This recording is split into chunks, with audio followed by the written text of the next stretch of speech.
Let's do this. It's the real Jonathan Smith Show on Indy Sports Ticket, 1430 AM, 93.9 HD2, and always on the free Indy Sports Ticket app. What's going on? Welcome into the real Jonathan Smith Show here on Indy Sports Ticket. Thank you for tuning in, no matter how you're tuning in, whether that's YouTube, Indy Sports Ticket. If you want to head over there and subscribe, maybe you're watching the show on X__Jonathan Smith to follow me there and watch the show there. You can also listen on that Indy Sports Ticket app or 1430 AM if you're driving around the Indianapolis area. Tony East joins the show here in about 20 minutes to talk a little Fever.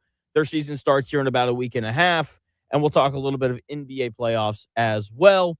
Before we get to that, though, the NCAA made a terrible decision yesterday to, it looks like now, expand the NCAA tournament from 68 teams to 76 teams. I don't like the idea at all. Just because it's too many teams. Everyone knows it. I mean, this is what I'm going to sound like here in, February, whenever the bracket is released.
The tremendous 256 is crazy. It's a lot of teams, bro.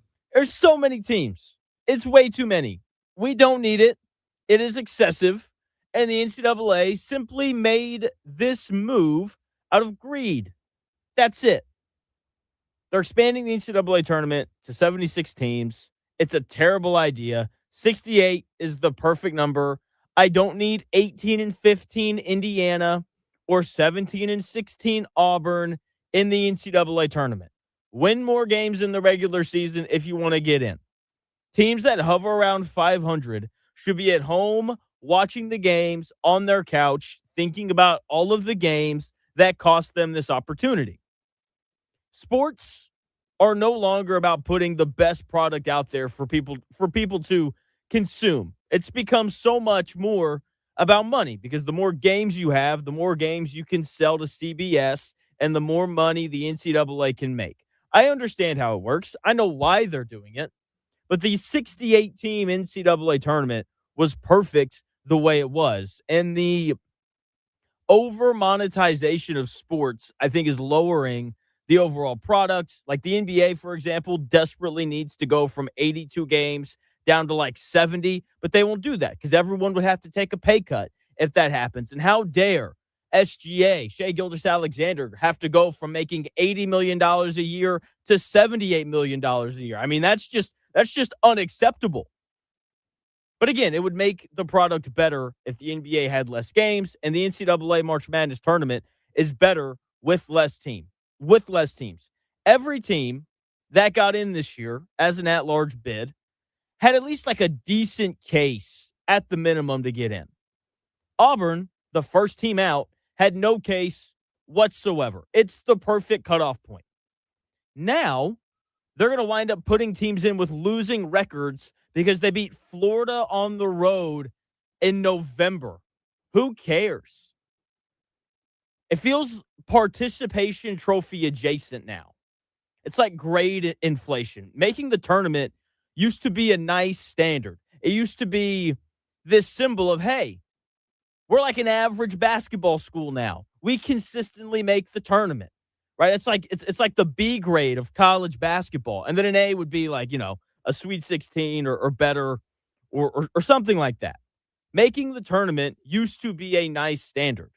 But when you start handing out invites to teams with 16 losses just to satisfy a TV contract, you've turned a nice season into a certificate of attendance. It's like gym class. You get an A for just showing up. It's the hangover 3 of sports decisions. They know that we're going to watch the games no matter how many there are, but it's going to leave a bad taste in our mouths for years when we sit down and we tune into Nobody Cares University against We Suck State battling for the 13 seed. The NCAA tournament used to be like an exclusive VIP section where you had to have some sort of resume to get in. You had to have the wins, you needed the metrics in your favor, and you needed the look to get past the velvet rope. If you were an 18-15 team with 2 losses to Northwestern, the bouncer would look at your ID and tell you to keep walking. Now, there is no velvet rope, and the bouncer went home. It's no longer a VIP section. It's a shopping mall food court. Everyone's invited. There's no dress code, and the prestige of being in the room is gone because they let in the guy who spent all afternoon losing games in February. I know that everyone is going to watch the games, and you're going to hear that argument a lot. It's an incredibly stupid argument. Just because you're going to watch something doesn't mean that you need it. I mean, geez. And I'm going to hear it. I know I am. You're going to watch the games, Jonathan. Why do you care? Well, of course I'm going to watch the games. It's part of my job. That's a completely stupid thing to say. It's not about what I'm going to watch. It's about rewarding the good teams with the opportunity to compete for something big. That's what sports are about. They're about competition, not about, you played 30 games this year and went 500? Nice. Come on into our tournament. That's what the NIT is for. And this decision dilutes it. Bad teams should not have the opportunity to compete in a tournament for a championship. It's why I oppose the idea of the college football playoff going from 4 teams to 12. And down the road, they're going to go from 12 to 24. It's not about making the tournament better. It's about making their pockets a little bit heavier. We all have that favorite movie or TV show that stayed on the air for 2 seasons too long or made one movie too many. And it's pretty clear that the writers ran out of ideas. The actors looked bored, but the network kept it going because the ad revenue was just too good to pass up. That's what the NCAA is doing. They are taking a 10 out of 10 masterpiece, the 68-team bracket, and they're turning it into a straight-to-DVD sequel. You'll watch it, but you're going to feel a little bit worse about it when the franchise is over. So sure, you'll watch the games, but the overall product is going to be worse. Okay? And I know Indiana fans are elated. Like, we may make the tournament this year. I get it. It's lowering the bar, and it's supposed to be a thing where competitive people and the best teams get rewarded, and expanding the tournament just doesn't do that. Yeah. I'm all about it, man. Give me the 9:20 tip-off between Kay's Beauty College and the IU School of Dentistry. I get it. Like, more games, not even more stuff to talk about. Because, theoretically, I should like this because it gives me more games and more things to talk about. But ultimately, we're going to end up talking about the same thing. We're going to talk about the 5 teams that might be good enough to win it all, and we're going to talk about the one team that may go on a Cinderella run. And that's really going to be it. And obviously, we'll talk IU and Purdue and all those things as well. But, I mean, it doesn't do anything for us. It doesn't make the tournament any better. It just gives us more stuff to watch. And it's not like they're adding in more good teams. They're adding in more bad teams.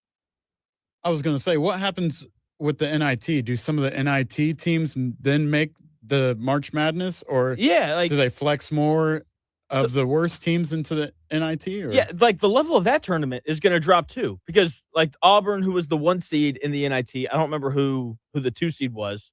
But like all those teams that made the NIT that are like top 4 seeds, like they would just get into the NCAA tournament now.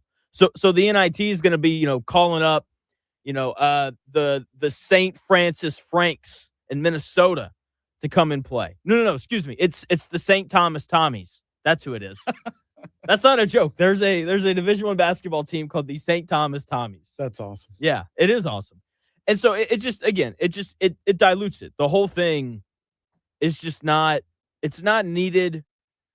Like why ruin a good thing? You know? Don't F with winning. It's a saying on this hour between Dan and I. Don't F with winning. The NCAA tournament, it's the best sporting event of the year every year. And it's because of the format. The format is absolutely perfect. And when you add in more teams, you don't get it. And John, with a great point over in the YouTube chat, it's not like we're getting more mid majors. We're gonna get more Power Fives. We're gonna get the team that finished 14th in the Big Ten in the NCAA tournament next year. I don't need that. I already saw them lose to Northwestern. I already saw Purdue bludgeon them by 30. I don't need to see them play any more games. Now, if you wanted to tell me, Jonathan, they're only going to add in like the best mid-majors, then okay, I could maybe buy that because there are moments because of how it works for mid-majors where you have a great year, you go 30-4 and then you lose in your conference tournament and then you're just kind of left out in the cold. If you told me that they were going to put in more mid-major teams, then hey, totally fine. Sign me up. But that's not what they're going to do. They're going to put in more bad Power 5 teams. And I'm sorry, I don't need to watch, Wake Forest in the NCAA tournament. I don't need to watch the Baylor Bears, who went 6-12 in conference play and went 17-17 overall. I don't need them in the tournament. I don't need that. It's a waste of my time. That's really what it is. If you're the first four out or a bubble team in this situation, then like you probably need to rethink your life, right? At that point. Yeah, seriously. It's like they shouldn't even call it like the first four out. You should be like the bad teams that weren't quite good enough. I mean, seriously, I just again, I'm gonna watch the games and maybe that ruins my whole argument. But I mean, come on now. This is insane. Almost as insane as the latest development in our Brendan Sorsby case, former Indiana quarterback in 2022, who is at a residential treatment center for his gambling addiction. Pete Nakos had this report earlier today. Dating back to 2022, Brendan Sorsby placed more than 10,000 wagers and at one point averaged 20 bets per day. Man, like, it's really interesting because in years past, the things that would like ruin your career were injuries, kind of hard to avoid. Whereas now, if you get hurt, there's so many surgeries and medical advancements that, you can come back from an injury.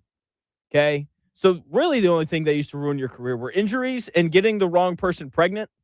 And so we would say things like, keep it in your pants or whatever. And I think that saying applies here. Keep your phone in your pants, man. Don't pull it out.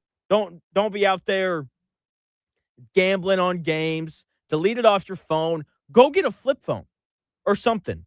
Seriously, we're going to see more and more guys. Terry Rozier, who the government is pressing more charges against. Terry Rozier, who else is on that list? Terry Rozier, Chauncey Billups ruined his coaching career. Brendan Sorsby is about to ruin his opportunity at like $6.5 million between his NIL deal at Tech and his additional endorsements.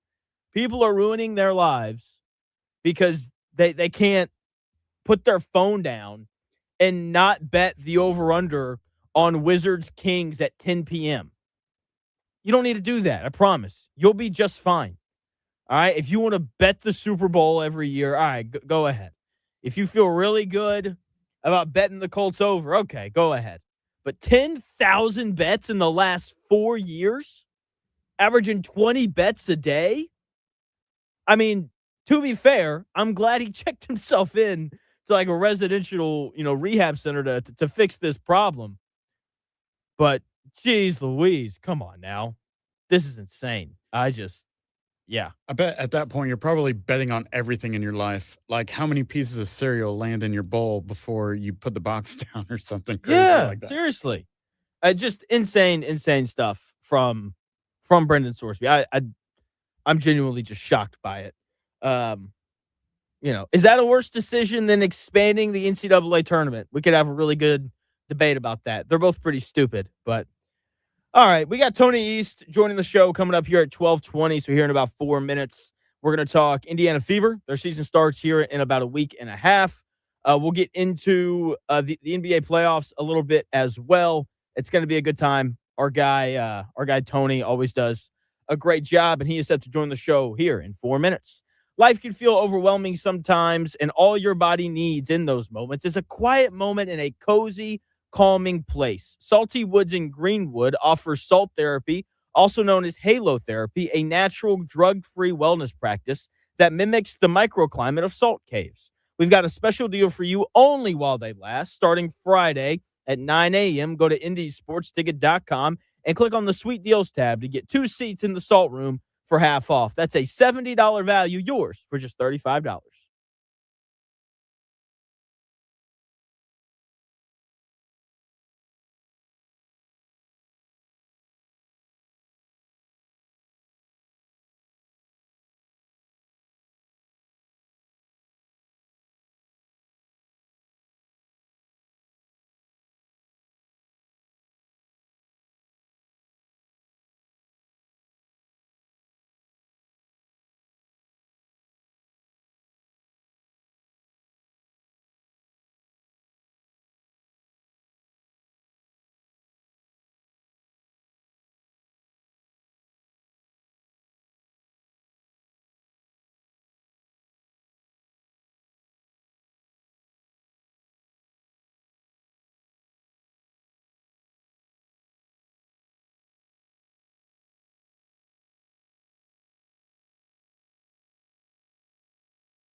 It may, one day, be a must-listen for sports enthusiasts.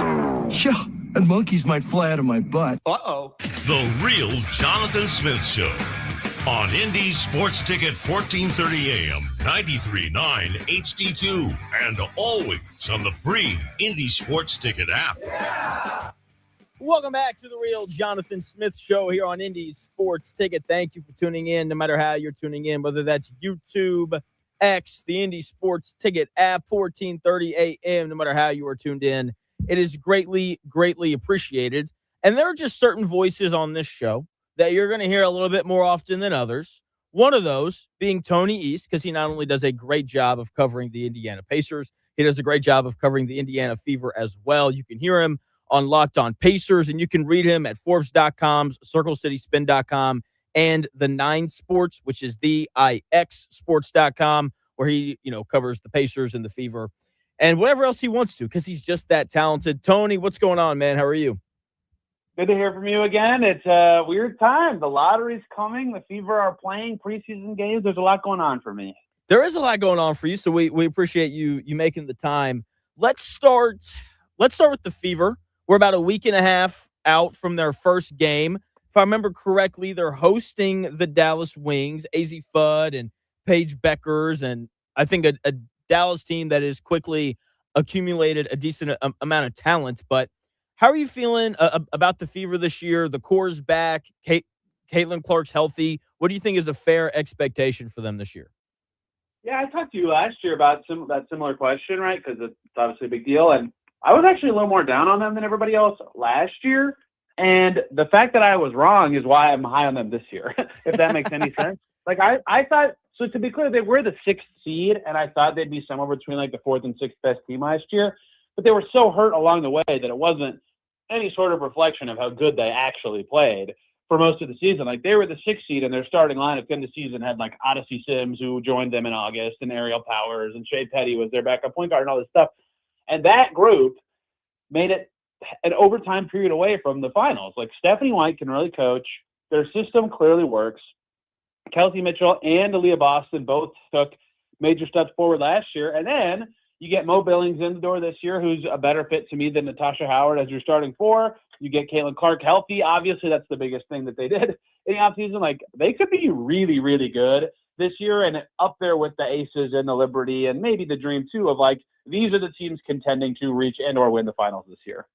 Kelsey Mitchell was awesome last year. I remember when I first moved here and started watching them play. She jumps off the screen, man. Just how she just looks faster than everybody else. I'm glad that they were able to bring her back. Everyone's really excited about Caitlin Clark, though, going into year 3.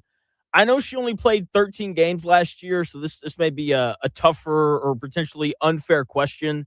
And the games she did play in, the turnovers kind of continue, or they continue to be an issue. Do you think that that's something that she kind of finally gets a handle on this year? Yeah, turnovers are always her biggest bugaboo, and that's kind of natural to me in some ways when you have the ball as much as she does. But a lot of players have the ball a lot. The thing with Caitlin is she's very daring, right? She is willing to throw some challenging full court passes in transition, or an ambitious float over the top to a roller. That these are plays that make her special, and they work more than they don't. But they are often like very negative plays, and they lead to live ball turnovers. Like, that is clearly to me the one thing that she would like to clean up for the season, is maybe slightly more accurate from 3. She was kind of up and down last year, even though she's clearly a good shooter. Like, I don't think anybody questions that. And the high volume of turnovers being her biggest maybe issue, but it helps that she can probably trust her team a little more, right? Seeing Kelsey, like you said, be so good. 10 last season, they have other talent and better talent in their starting 5. And like last year with Stephanie White, they were wandering, trying to figure out who should start. People remember for like their first 10 games of the season, before figuring out that Lexi Hall kind of had to be in there. Like, they're going to know right away who should be playing with who should start, what that will look like right away. And I think that will help Caitlin from a chemistry perspective as well. So all signs that she should be better. I think she'll be in the MVP mix this year, but turnovers will be one of those swing skills that gets her. Is she going to be number 1? Is she going to be number 5? Wherever she lands in that range, that'll be a big part of it. Joined by Tony East, who does a great job covering both the Pacers and the Fever.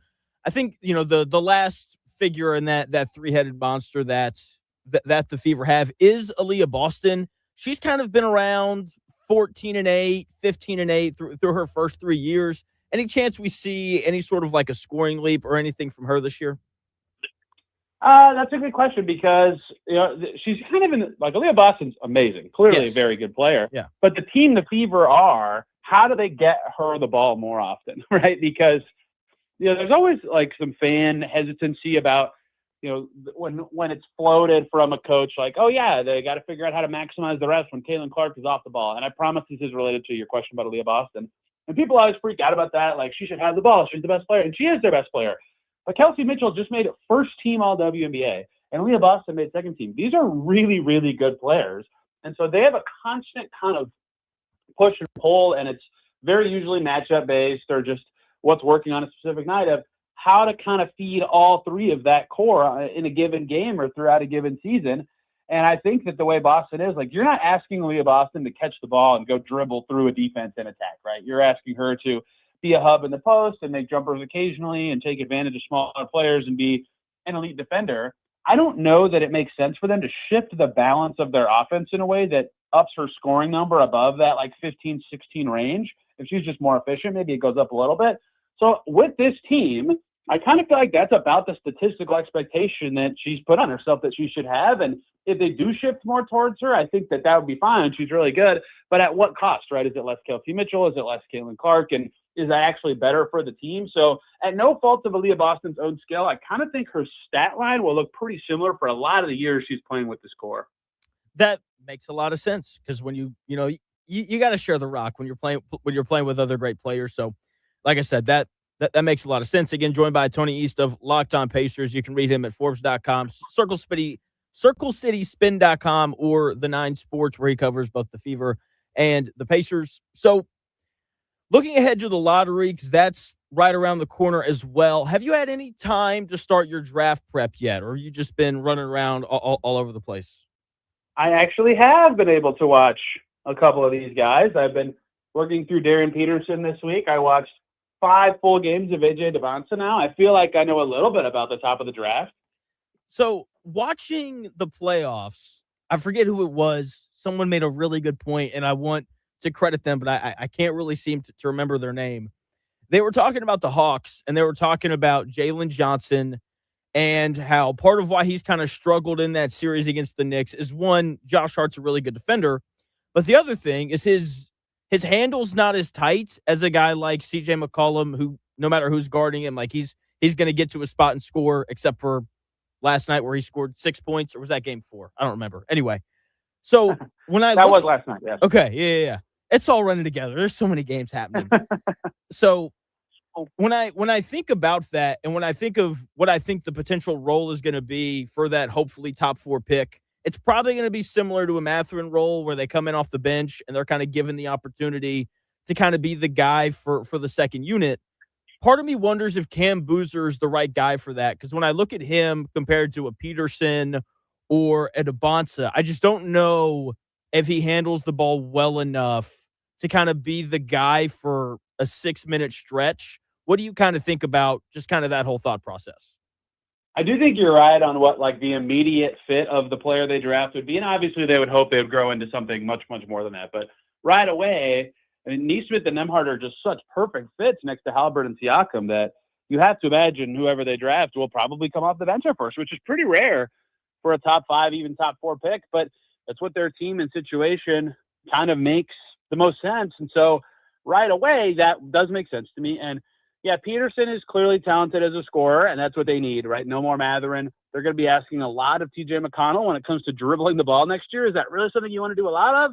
You know, if you're the Pacers, is that something you really want to rely on? So, but are you really trying to trust a rookie also? And so that loose handle is certainly a factor. Like the Celtics lost last night, I thought, because they ISO'd too much, right? You don't want to get too bogged down with these guys either at the same time. So if they're just not a perfect fit for playoff ball right away, you do have to kind of think about what their role is. And the Pacers are in a weird spot where their pick is so high that you're tempted to say, don't think about fit, think about potential, get the best player you can and figure it out later. But like, they could win the East like right now, like next year. And so part of me wonders if they do have to do what you're saying and think about fit a little bit, see how Boozer would be a little bit more of a hub. He could play next to Obi Toppin. You call that your front court and call it a day. And you have a higher ceiling as a team in the immediate. Maybe it's lower in the future if Boozer's not as good as the other guys. But if that opens your title window up at all, that might be worth doing. So certainly a worthy discussion for them to have with all those guys. Joined by Tony East, who does a great job covering both the Pacers and the Fever, talking a little bit about the lottery. It sounds like you're still working through all the different draft prospects. Is there a guy right now, though, kind of early on in your process that you like a little bit more than the others? I mean, of the two I've spent the most time on, which are Debanza and Peterson, I like Debanza better. He's really more varied in how he process. I'm not saying his process is like really awesome. He's clearly a very, very good scorer and has the size to be a good defender. And a lot of these guys in college, to me, they're just like miserable as off-ball defenders. They're not paying attention. They're usually just so athletic or tall that their whole life they've never had to care, right? They can just recover and get stops. Debanza's pretty like heady about what's going on around him, at least, even though he's not like perfect at it. So I'm encouraged by that kind of size, scoring, passing when you need it. Like BYU had a good point guard in Robert Wright, and they were still asking him to take the ball off the floor sometimes. So I believe in his feel of the game and read a little bit more, I think, than Peterson right now. The other two, Caleb and Cam, I haven't watched a ton of yet, only like one game each for those guys. I'll say this, Boozer is the type of prospect that I usually really like. He's really smart. He doesn't mess up very often. And people always say, oh, that's a higher floor player, but a lower ceiling. And I've never understood why that is a lower ceiling. Like really smart players who make the right play quickly is like, that's what the NBA is right now. That's a very high ceiling player to me. I'm looking forward to watching him in more depth when the time comes, because I think there's a good chance I just end up thinking he's the best player. That's just on paper though. But Wilson probably going to be fourth. As everybody has said, I'm looking forward to watching him. But that's kind of how I feel early on those guys. I got to get to it before the lottery. I only have like a week and a half. Yeah, I know. It's almost here. I'm really excited for it. Speaking of the lottery, I am assuming you caught wind of the potential new lottery system. 16 teams in the lottery. Top 3 teams, or the teams with the 3 worst records, get lessened lottery odds. I don't know. What do you kind of think of all that? Yeah, I'm really torn. Like, what I kind of think of the goals of the draft is hard to actually do, because I do think there needs to be some sort of way that the reverse order of the standings is tied to your pick slot, right? The worst teams need to have a chance to get the best players. I'm good with that. But I also think that tanking is a huge problem for the league, that for, a fourth or a third of their season, there are 5 to 10 teams that do not care and are not trying to win. Like, that's horrible for your product. You're trying to make the regular season matter. So I think that this system that they've gone to goes a little bit too far toward fixing the other thing of making the games matter and encouraging teams to try. So I certainly think it will push some teams towards the middle. But, like, I hate the part that they have where you have actually worse odds if you're bottom 3 than if you're the 4th worst team. Like, some teams just are bad. Like, that happens sometimes. Even if they're not tanking, they're just bad. The Brooklyn Nets this year obviously weren't putting their best foot forward every single night, but like they were just bad.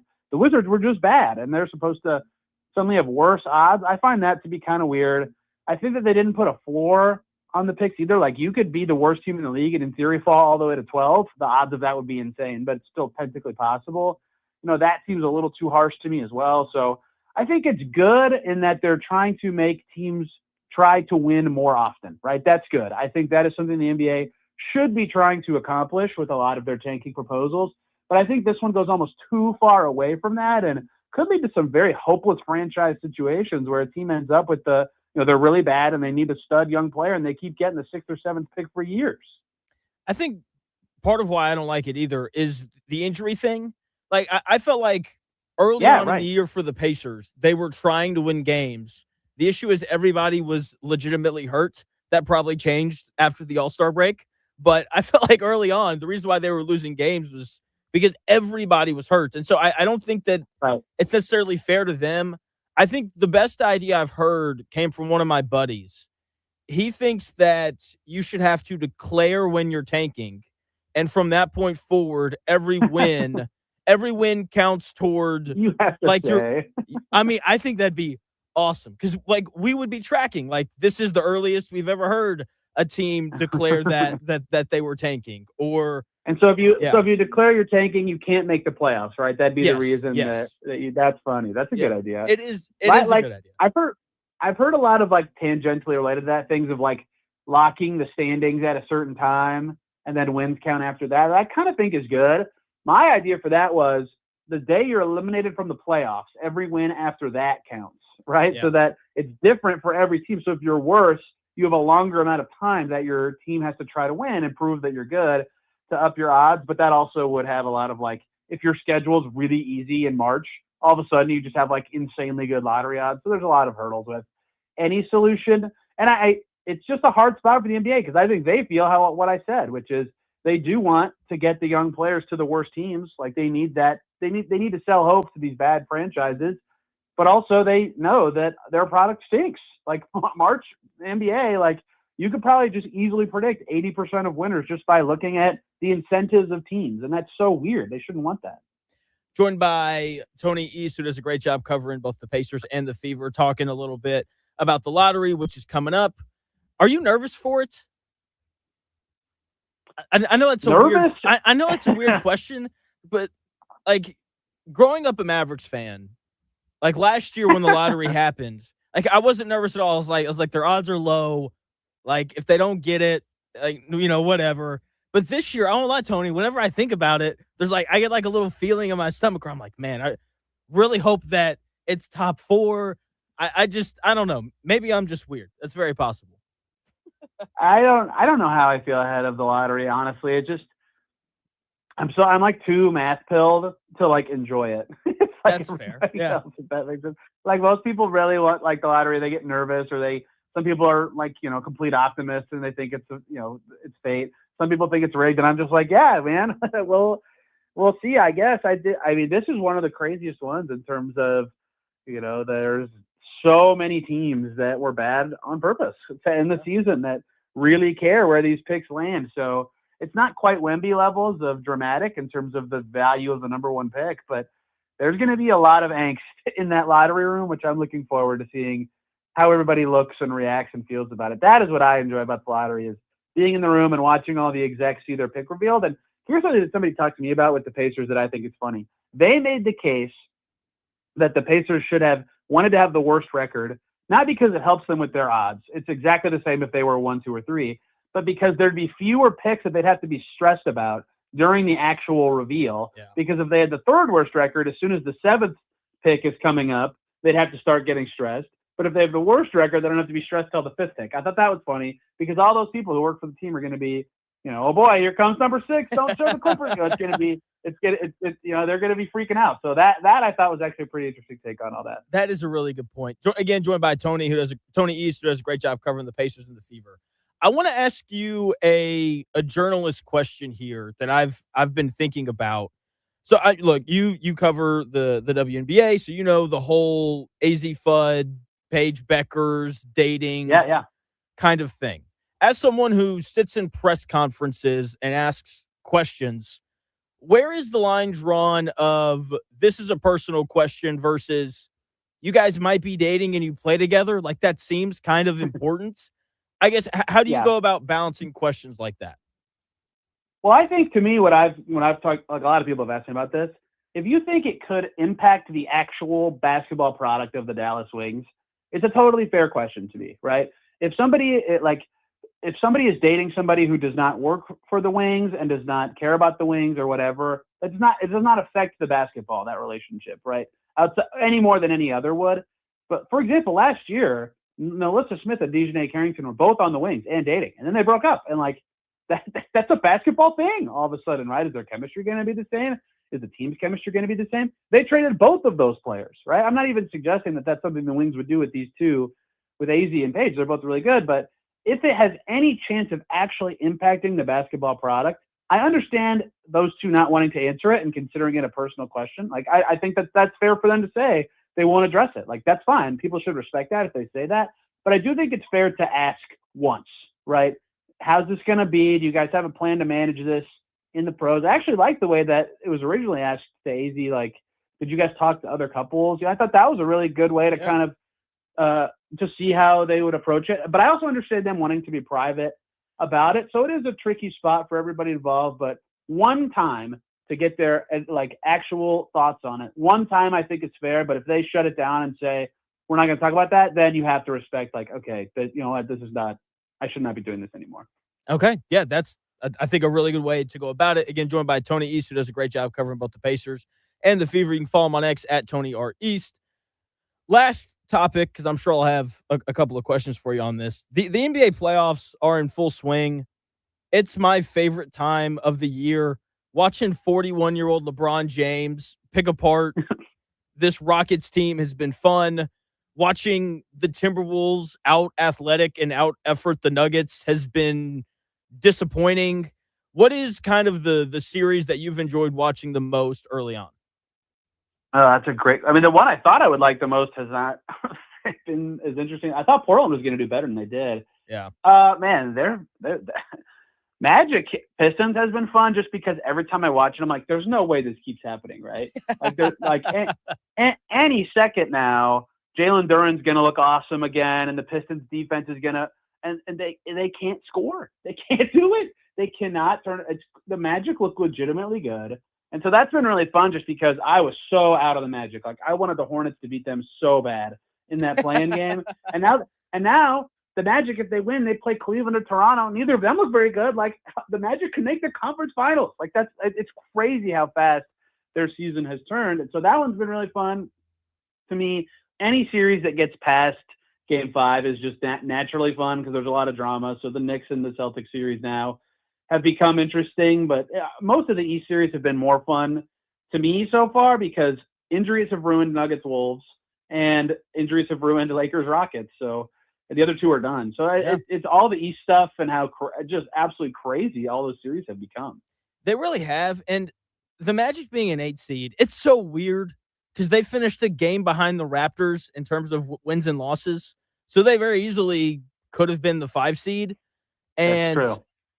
The predictionist inside of me is like really pulling for the Magic because before the year started, I had them winning the East. And so I'm like, oh, let's go. But the interesting thing about Orlando is they're just finally healthy. You know, like Jalen Suggs was in and out of the lineup all year. Franz Wagner, I think, played 36 games, but he's hurt again, sadly, with the calf strain. But I think for me, the most disappointing injury is probably Aaron Gordon with his calf. Just because like they lost, I'm trying to think if it was one or I know Jamal Murray tore his ACL 1 year, so that was a year of the Nuggets window that they lost. I'm pretty sure there's another injury in there somewhere that greatly impacted Jokic's opportunity, like to win another ring. And I'm very shocked by the lack of efforts from Denver in that series. Do you feel like the effort is lacking from them? Yeah, 21 and 22 they could have reasonably won if Murray was healthy. That's the Suns winning the West, right? And the Warriors who won the title, they were really good, but they were just as good as those teams. They obviously won it in 23. Yeah, it's always hard for me when a series like this happens where the Wolves have beaten the Nuggets twice, like in the playoffs. They're clearly good matchup wise against Denver. And this year, again, when they've been fully healthy, they've been able to take the Nuggets out of their game better than literally anyone. Like, other teams have beaten Denver, but that's just because they're better. The Wolves maybe are not better, but they take them out of their game so much that I struggle to be like, are you not trying, or is there literally nothing you can do? Because this team has just completely shut off your water, because it does feel like at times they're not putting their best foot forward or they're not going forward, and then all of a sudden they ratchet up the intensity when Jade McDaniels hits a layup in the final minute and Jokic is all upset about it. So, yeah, it is kind of goofy. Like, if they win this series, it'll feel so hollow because it felt like they weren't trying and they go down 3-1 and now everybody's hurt. So it's been super weird. It has been. Look, if they win tomorrow night, they're going to win the series. Obviously, no Anthony Edwards, no Dante DiVincenzo the rest of the way for Minnesota. And so, like, there's a decent chance that they still find a way to get out of this, even if Aaron Gordon doesn't come back. And the matchup thing, I think, is a really good point, because I think, as weird as this is, I think Rudy Gobert is a tougher matchup for Jokic than Wemby, just because I think when Jokic plays, he wants to play through people, and it's a little bit tougher to play through Rudy than it is Wemby. And we saw, game 82, even though I guess Wemby didn't play in that game. There's a game earlier this year where Jokic had like 38 and 15 and 12, just doing Jokic things against Wemby. So I kind of feel like we're going to watch that series if it ends up happening, and we're going to walk away like, oh, like, what happened to Denver, Yeah, I think that's totally reasonable. And guess what? The Spurs either get to play the Nuggets, who look like crap, or they get to play the Wolves without Anthony DiVincenzo. So congrats to all of us. We get to watch Victor Wembanyama several more times. Dude, he's just insane, man. It is crazy. He's the recovery stuff is just it's incredible. He's been like in a lot of ways the Blazers and Spurs series has been my favorite because I've gotten to watch Wemby. Yeah, I mean, I used to set alarms. I still do, but to watch him play, like he's that exciting. Yeah, he and is. He made Donovan Clingan look terrible. He blocked the Denny shot last night, and he blocked the shot over the top of the backboard. I've never seen that before. Yeah, he's insane. All right, Tony, I need to run. What are you working on? You have any articles, podcasts, anything like that coming out here soon? Yeah, Brian, about Johnny Furphy's season today. A couple things about injured Nemhard playing point guard coming out soon. So looking forward to that. Sounds good, Tony. Thanks for the time, man. Yep. Thanks for having me. See you. That is Tony East. You can check him out on X at Tony R. East. Does a great job covering both the Pacers and the Fever. And again, you can read him at Forbes.com, CircleCitySpin.com, or the9sports.com. In 3 minutes, we will continue talking Colts because the draft happened. We're going to try to squeeze in. Actually, no, we're not. We're not going to have enough time. I need a clear runway for Over the Hump Day today. So instead, in 3 minutes, we're going to look ahead to Indiana football's upcoming season. They are replacing a lot of important people, and we're going to talk about those replacements in 3 minutes.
The best takes?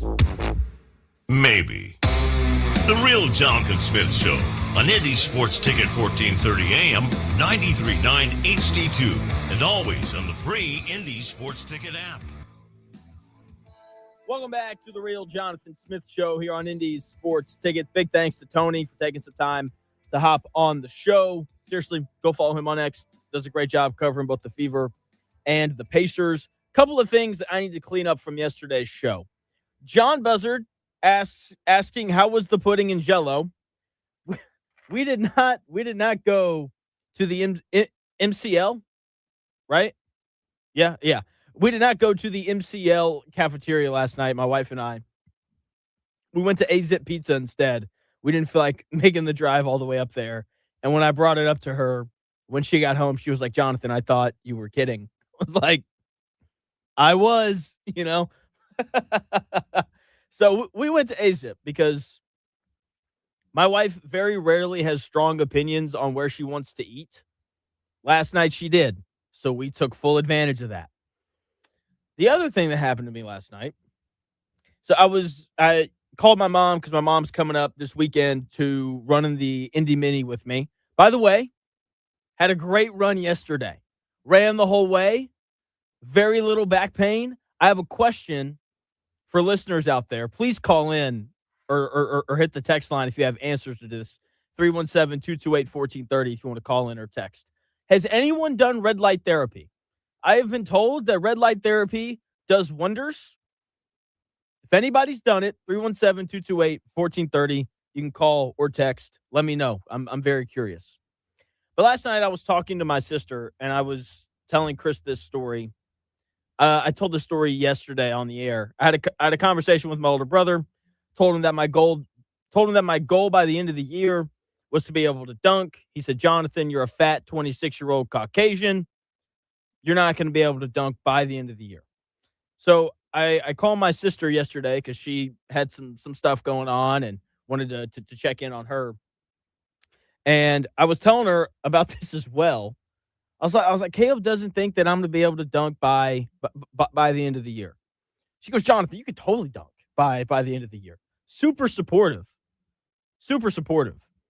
And then I make a comment because I say that, Grace, I'm just going to send Caleb a video of me dunking whenever it happens. Like I'm not going to say anything. I'm just going to send him a video of me dunking on a 10-foot rim. And my sister goes, 10 feet? Jonathan, you can't jump that high. That's a long way. I was like, Grace, what height did you think I was talking about dunking on? And then she goes, so serious. Love my sister, but this is an incredible moment. She goes, Jonathan, I thought you were talking about like a 7-foot goal. Isn't that the height that NBA players play on? I was like, no, that's not the height that NBA players play on. It ended up being really funny. So I'm adding her to the list of motivation for people who think that I can't do this. So there you go. John Buzzard chiming in saying that the loser of fantasy football has to eat lima beans and liver and onions from MCL. I think that's an interesting one. I have one as well. Chris, are you going to participate in the Dockage Fantasy Football League this year? If I'm invited, yeah. They're going to invite you. They're going to invite you. Here's what I think. I'm not going to participate because I'm not a fantasy football guy. I think instead, loser has to join me on a Wednesday morning for Wednesday morning yoga. I think that'd be so funny. Some people might enjoy that though. Dude, it's hard. I was struggling this morning. It was rough, We're not doing that Lane Kiffin yoga where he just sits there and does weird poses. This is real yoga. We're talking warrior pose 1, 2, and 3. Oh man. I know I'm not in shape for that. Dude, it's brutal. Super brutal. John Buzzard said yoga is worse than lima beans. I'm saying, I think that'd be an interesting one. You guys don't have to do it. It's y'all's league, but all right. Gritty chiming in on the red light therapy, saying contrast therapy works too, sauna and then cold plunge. It sucks when you are doing it, but it helps too. That is great information to know. We will talk No more running for the rest of the show. That is a promise. But we will talk Indianapolis Colts football. It is Wednesday, which means we got to do Over the Hump Day, and we're going to do Over the Hump Day when we come back in about 4 minutes.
Jonathan Smith Show on Indy Sports Ticket, 1430 AM, 93.9 HD2, and always on the free Indy Sports Ticket app.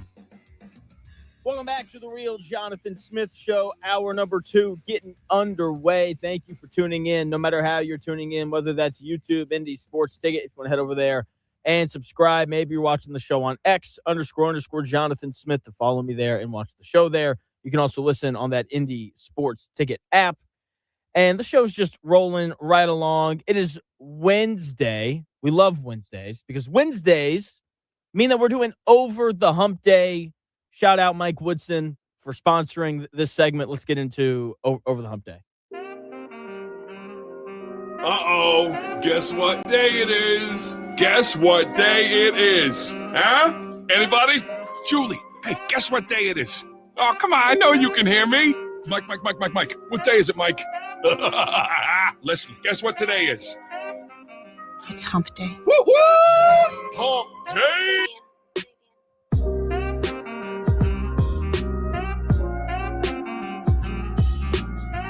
No, as a coach, I gotta get us over that hump. I gotta get them comfortable, knowing that you're gonna be in close games and you gotta make plays coming down the home stretch.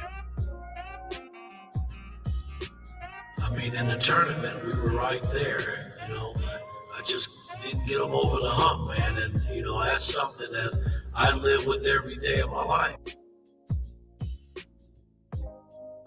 Because I truly believe that was the team to really make some noise and get to the finals, and I just couldn't get them over the hump.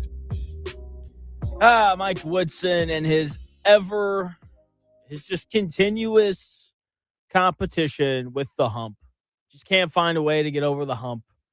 Mike Woodson struggling to hump in his old age, There it is. All right, Over the Hump Day. Here we go. So every year, there are 4 to 7 teams that did not make the playoffs the year prior that make the playoffs. That is in the NFL. And the Colts are going to be in a pretty tough battle to be one of those teams this year. So here's the question. What do they have to do? What do the Colts have to do to be one of those teams to finally get over that playoff hump? Haven't been in 6 years, and it's just unacceptable. I do believe that the Colts are moving in the right direction to break this playoff drought. They addressed their linebacker and safety issues in the draft. They're going to be incredibly strong up the middle of their defense. And everyone likes their corners, and you should. Javarius Ward and Sauce Gardner, that is an excellent combination of outside corners. Justin Wally was a guy that the Colts took in the 3rd round last year, clearly had high hopes for. He was potentially going to start opposite of Javarius Ward as a rookie. He's probably going to move into the slot after the Colts trade away Kenny Moore. There is a high ceiling for this defense. If Laiatu Latu can take another step forward, then this Colts team could potentially have a top 8 defense in the NFL. If he doesn't, they could flirt with the top 10. I think those are fair expectations for the Colts defense this year, given their coach in Lou Anarumo and their personnel, especially on the back end of their defense. And I expect for them to add a couple more pieces at the edge rusher position. I know that's the spot that everyone is the most concerned about, whether it's Joey Bosa or Jadeveon Clowney. Those would be 2 good edges to bring into that room, and I think that would make everybody feel better about the pass rush. Jadeveon Clowney had 8.5 sacks last year in 13 games. Joey Bosa had 5 sacks in 15 games last year. I know that number doesn't sound good, but I don't think it fully reflects how good he is as an edge rusher.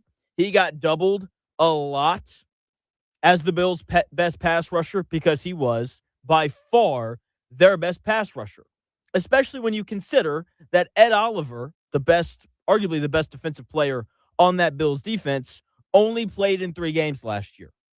When you are so far and away the best pass rusher on your team, it is much easier to slide the offensive line that way to deal with you. For reference, on the Bills last year, Laiatu Latu's 8.5 sacks for the Colts would have led the Bills in sacks last year.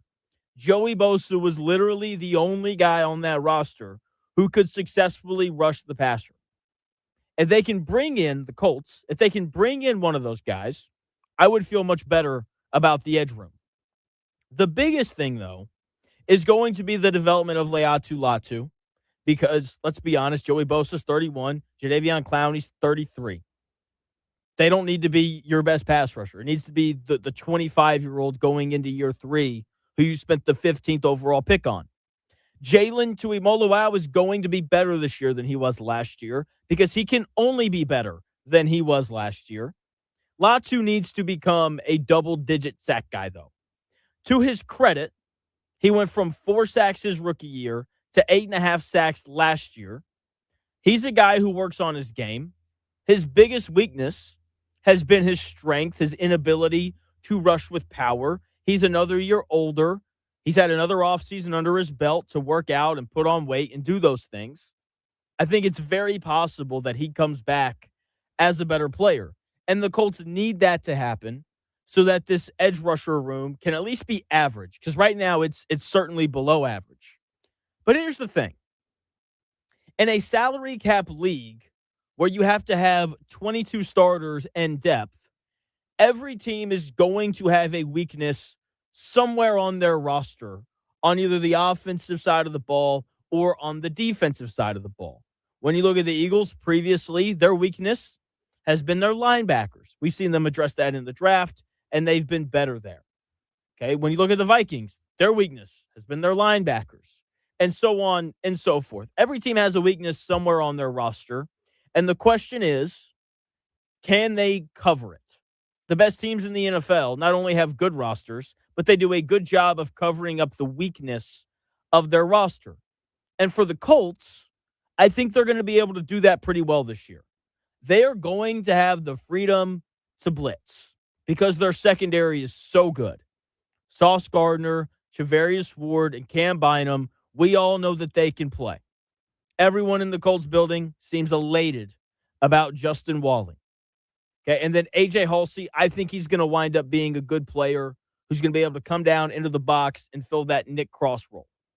Okay, he can also cover the middle of the field as well. Okay, the linebacker room got better with the additions of C.J. Allen, the departure of Zaire Franklin, and they signed Akeem Davis-Gaither in free agency from Arizona. So I like the linebackers more this year than I did last year, where we were relying on Jalen Carlies and Zaire Franklin, a former 5th and 7th round pick, to lead the way for the Colts defense. I think that they're more talented at linebacker this year. The defensive tackles are good. The only real question mark is edge. But again, because of the Colts secondary, they can blitz a little bit more often if that area of their roster is deficient and they're struggling to get to the quarterback. So I actually feel pretty good about the Colts defense this year. I have more questions about the offense. Otter Creek made a great point yesterday in the YouTube chat talking about Jonathan Taylor's potential decline. I love Jonathan Taylor. You love Jonathan Taylor. I think everyone loves Jonathan Taylor. But let's be honest. Running backs have a best-by date. And 1,700 touches is usually when that label starts to peel. He's going to be 27 years old this season. He's had over 1,500 carries in his career. You tack on another 200 and something receptions, and you very quickly get to 1,700 career touches. Look, I'm not saying he's going to fall off the face of the earth and be bad. He's still going to be good, still probably going to be one of the 10 best running backs in football, but this could be the year that begins his decline. So, very intrigued to kind of see what he looks like. Daniel Jones is coming off a torn Achilles. I know I've talked about this quite a bit, but it's the most important thing for the Colts this year. I don't think he's going to be as good this year as he was last year. I also want to note this. Daniel Jones' first year under Brian Daboll went really well. They went 9-6-1, and they won a playoff game on the road in Minnesota. Daniel Jones played well that year. Every year after that, under Brian Daboll, he got worse. Maybe that's a Brian Daboll thing. Very possible. Maybe it's a Daniel Jones thing. Very possible.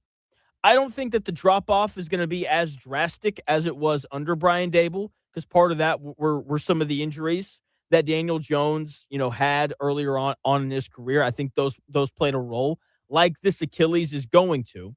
So with the fact that he's coming off of a torn Achilles and that history of his time in New York slowly getting worse the more that he played under Brian Dable, I wouldn't be surprised in the slightest if he wasn't as good this year as he was last year. Another problem with this offense is they still currently have Nick Westbrook-Akine starting at wide receiver right now. A guy who had 11 receptions last year. Not really the guy that I want playing wide receiver for the Indianapolis Colts. A backup receiver on a bad Miami Dolphins team last year. That has to change. I don't care who. Stephon Diggs, Juwan Jennings, maybe Deion Burks is the steal of the century. And he's able to play the Z position at 5'9". Not very possible, but hey, there's a slight possibility. Maybe the Colts will call me, and I'll start my career as an NFL receiver. Seems plausible, right? I don't care who it is. That has to be a position that's upgraded. The other thing that needs to be brought up, everyone loves Alec Pierce. Everyone should love Alec Pierce. He's been very important for the Colts the last 2 years. But this year is different. This year, Alec Pierce is stepping into a role that we've never seen him have before. He is going from deep threat who stretches the field to undoubtedly the number one wide receiver on the roster. The guy that other teams are planning for and scouting for and rolling coverage over for. He's now going to be a guy who's asked to run a multitude of routes. I think that it's going to go well, but there's a chance that it doesn't. I mean, come on now. We all know Chris Ballard. He's prone to giving money out to the wrong people. Again, I don't think it'll happen. I don't think that they would willingly hand Alec Pierce all this money if they didn't know that he was capable of doing more than what we've seen him do. But again, we haven't seen him do it. So there has to be at least some sort of a question there. Okay? And then I don't think anyone's worried about Josh Downs or Tyler Warren. Very excited to see Tyler Warren in year 2. He's a stud. There's a really decent chance that he actually winds up being the best weapon that the Colts have this year, whether it's wide receiver, tight end, or running back. So very excited for year 2 of Tyler Warren. But here's the thing, and I think this is really important.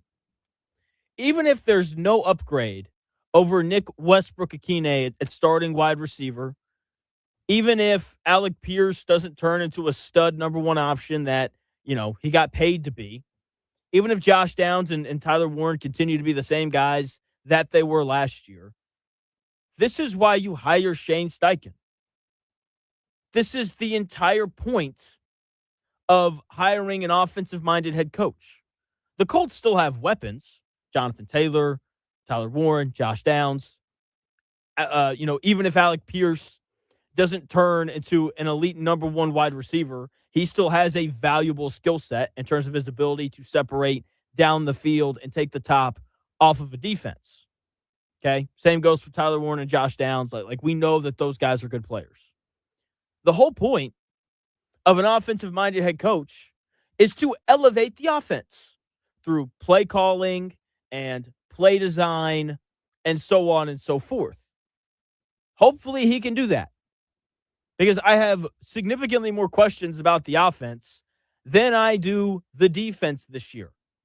So Shane Steichen is going to have to pull off one heck of a coaching job this year, especially if Daniel Jones comes back a little bit more limited this year compared to last year because of that torn Achilles. I think this Colts defense is going to be good enough to get the Colts over the hump and into the playoffs. The only real question I have is if the offense is going to follow suit and play at the right level to allow that to happen. I think it's a heavy dose of running the football. It's a lot of Jonathan Taylor and DJ Giddens and whoever else makes up the running back room this year. Very interested in how this Colts offense looks because, again, I really like this defense. Again, there are 4 to 7 teams every year that make the playoffs that didn't the previous year in the NFL. There is a long list of teams that I think could break back into the playoffs this year. We'll go through that list and kind of see where the Colts are at on it in 3 minutes.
Welcome back to the Real Jonathan Smith Show here on Indy Sports Ticket. Thanks for tuning in, no matter how you're tuning in, whether that's YouTube, X, the Indy Sports Ticket app. It is always appreciated whenever you are tuned in. And the Colts, maybe this is the year where they find themselves back in the playoffs. The NFL tries really hard and usually does a pretty decent job of helping bad teams bounce back. The Colts haven't been able to take advantage of that despite the light schedules that they've had the past couple of years. Maybe this is the year where it breaks their way. We'll see. But every year there are 4 to 7 teams that couldn't make the playoffs the year prior that make it the following year. So I decided to make a list of all of the teams that I think have some semblance of a chance to make the playoffs this next year. At the top of the list, you have to have the Kansas City Chiefs and the Cincinnati Bengals. The Chiefs should have rookies that raise their defensive level, right? Drafted two rookies in the first round. I still have questions about their offensive line. That was, their issue last year. When you look at the years that the Chiefs have not won the Super Bowl, it's been because their offensive line hasn't been good enough. So keep an eye on that. With that being said, I am betting on Patrick Mahomes to not miss the playoffs 2 years in a row. That just seems like something that can't happen. The Bengals, I think, need to be in this conversation as well because they have Joe Burrow. They might just be the best team in the AFC North. They bring over Chris's guy, Dexter Lawrence, bolsters that run defense. They drafted edge rushers decently high the last 2 years, used a first-round pick on a guy last year, used a second-round pick on an edge rusher this year. I think that their defense is going to be better, and we already understand that with Joe Burrow and that offense and those receivers, like their offense is going to be good. Still have questions about the offensive line, but you have to like the direction that the Bengals are headed in. The Ravens have to be on there. I mean, when you bring in a game changer like Diego Pavia, I mean, you got to be on the list, right? On a more serious note, Jesse Minter is a first-year head coach, so we'll kind of see how that goes. They had a ton of injuries last year, and they just couldn't quite overcome them. Lamar missed some time. It seemed like every player on their defense got hurt. So Matabuke, one of the best, defensive tackles in football, he should be back this year. Everyone knows how good Lamar is. They are obviously a threat to make the playoffs this year. Another team on the list, obviously the Colts. They just have to answer the Daniel Jones question. How's he going to look coming off the Achilles? How does Alec Pierce look in his new role on the offense as, the primary receiver time and time again for this team? The Raiders, they're a threat to make the playoffs as well. They had a really good free agency period. And the NFL is about two things. If you have these two things right, decent chances are you're going to make the playoffs. If you have a good head coach and you have a good quarterback. If Clint Kubiak comes in and shows that he can be a good head coach right away, the Raiders are going to be in a great spot immediately. And then if Fernando Mendoza can come in and show that he can be a good quarterback immediately, then they're going to be in an even better spot, and they could wind up being a playoff team. They have plenty of weapons. They added a lot to their defense during free agency. I mean, they brought in the great Kwity Paye. I mean, what more do you need than that, right? So I think the Raiders have to be on this list. The Lions missed the playoffs last year. They had a lot of injuries last year to their offensive line. For some reason, their defense can't stay healthy. Seems like ever since Dan Campbell got there, that's been an issue. They're going to be explosive on offense. They're going to be physical. They're going to be aggressive. So I think everyone understands why the Lions have a decent chance to get back to the playoffs this year after missing them last year. I think Minnesota has to be on this list. They've got a real quarterback again with Kyler Murray. They have a good coaching staff. You could argue it's potentially the best in the league. Brian Flores is an excellent defensive coordinator. Kevin O'Connell is the quarterback whisperer. Now he's got a guy in Kyler Murray who can do a little bit more than J.J. McCarthy could do for him last year, and Carson Wentz. I mean, come on. They were running Carson Wentz out there for games last year. That's, Kyler Murray, just slightly an upgrade there. The Buccaneers missed the playoffs last year. I thought they had a nice draft. They battled a lot of injuries as well. They've got a good roster. They have to be in consideration. The Commanders made the NFC Championship 2 years ago. Jane Daniels gets hurt last year, hardly plays. He's back this year. They're obviously a threat to make the playoffs again. I think the Cowboys, they've got a nice roster. Dak Prescott is playing really high-level football as of, the last 3 or 4 years. They just couldn't get enough stops on defense. If that changes, they could get back to the postseason. And then Chris is going to like this part right here. I think the Saints and the Giants are the two teams that could make really big jumps. The Saints had a nice draft. I don't know if they're going to be good enough defensively. We're going to find out a lot about Tyler Shuck as he, can he take a step forward? They finally kind of surrounded him with the right pieces, but I don't think that they're going to be bad again. And then you have the New York Giants, who are going to have a pretty stout front seven. John Harbaugh can coach. Jackson Dart is going to be the starter from the jump. None of this Russell Wilson nonsense. They have to be a candidate for this as well, especially if Jackson Dart, winds up being a guy. So That's 12 teams that could potentially kind of join that list of teams that didn't make the playoffs last year, but do this year.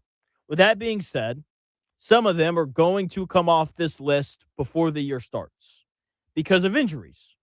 Last year, the Colts lose Hunter Wohler for the year during training camp, and they lose Justin Wally for the year during training camp, right? They had some other injuries as well, but those were the two biggest ones that I could remember. That happens. It happens every year.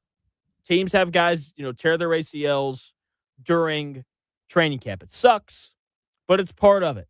And it's something that you kind of have to monitor going into the season before you make your predictions on, who's going to make the playoffs and who isn't. So there's a list of 12 teams right now. I think that by the time the dust is settled, we're going to be looking at like 10 teams at most on that list who have a legitimate chance at making the playoffs the following year, depending on injuries and those things. So let's move on to Indiana football. Speaking of the playoff, so Josh Hoover is going to be the most important replacement for Indiana this year on their football team. And there's a lot of guys that left. There's a lot of new blood for Indiana.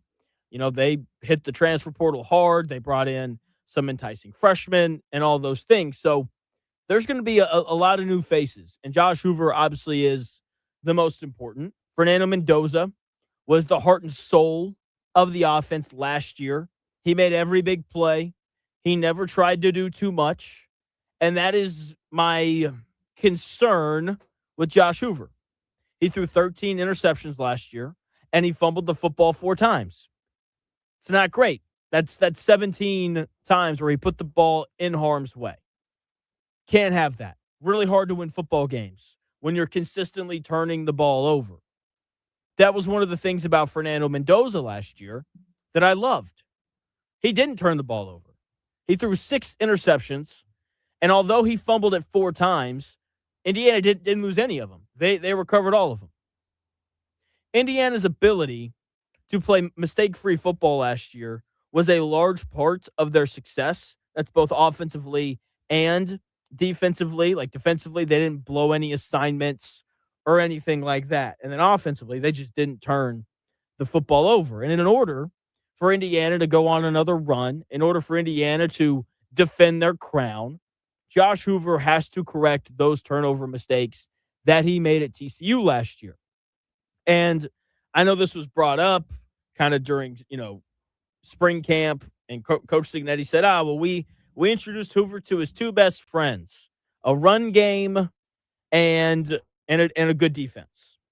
True. When you can run the football, it takes a lot of pressure off your quarterback. When you have a good defense, it takes a lot of pressure off of your quarterback. You still have to throw the ball to win games.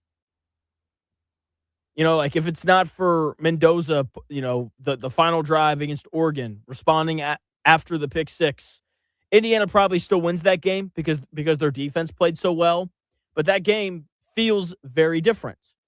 If he doesn't, have the game-winning drive against Penn State on the road, then they don't win that game. If he doesn't, buckle his chin strap and light up the Ohio State defense via the passing ability, then they probably don't win that game. When you're playing against the top talent in the country, you have to be able to throw the football, and you have to not turn it over. Okay? There's a lot of turnover for the Hoosiers this year. But the most important one is obviously Josh Hoover. He's stepping into the most important role on the roster. And he's replacing a guy in Fernando Mendoza who was just the freaking number 1 overall pick. Think about it like this in terms of Mendoza and Josh Hoover. Following Fernando Mendoza is like hiring a master carpenter to finish your house. Mendoza was the guy who would come in pretty quiet, a little unassuming, but he just never wasted anything. Never wasted any wood. He measured twice, cut once, never left a mess. It's a large part of why he threw 41 touchdowns and only 6 interceptions last year. Again, he fumbled the football 4 times, but they didn't lose a single one of them. He was incredibly precise in how they threw the football. He was incredibly safe. And because of that, the roof never leaked, and Indiana was never really in any trouble to lose games. Now, we're handing those power tools over to Josh Hoover. Hoover's the guy who shows up with like the biggest, baddest saws you've ever seen. And there's a part of you that's like, those look really cool, but is all that really necessary? You know, he can cut through anything. You know, he threw for like 3,500 yards last year, but he's prone to rushing the job. Again, at TCU, 13 interceptions and 4 fumbles. That's 17 oops moments in one season. You can't have that if you want to win a national title.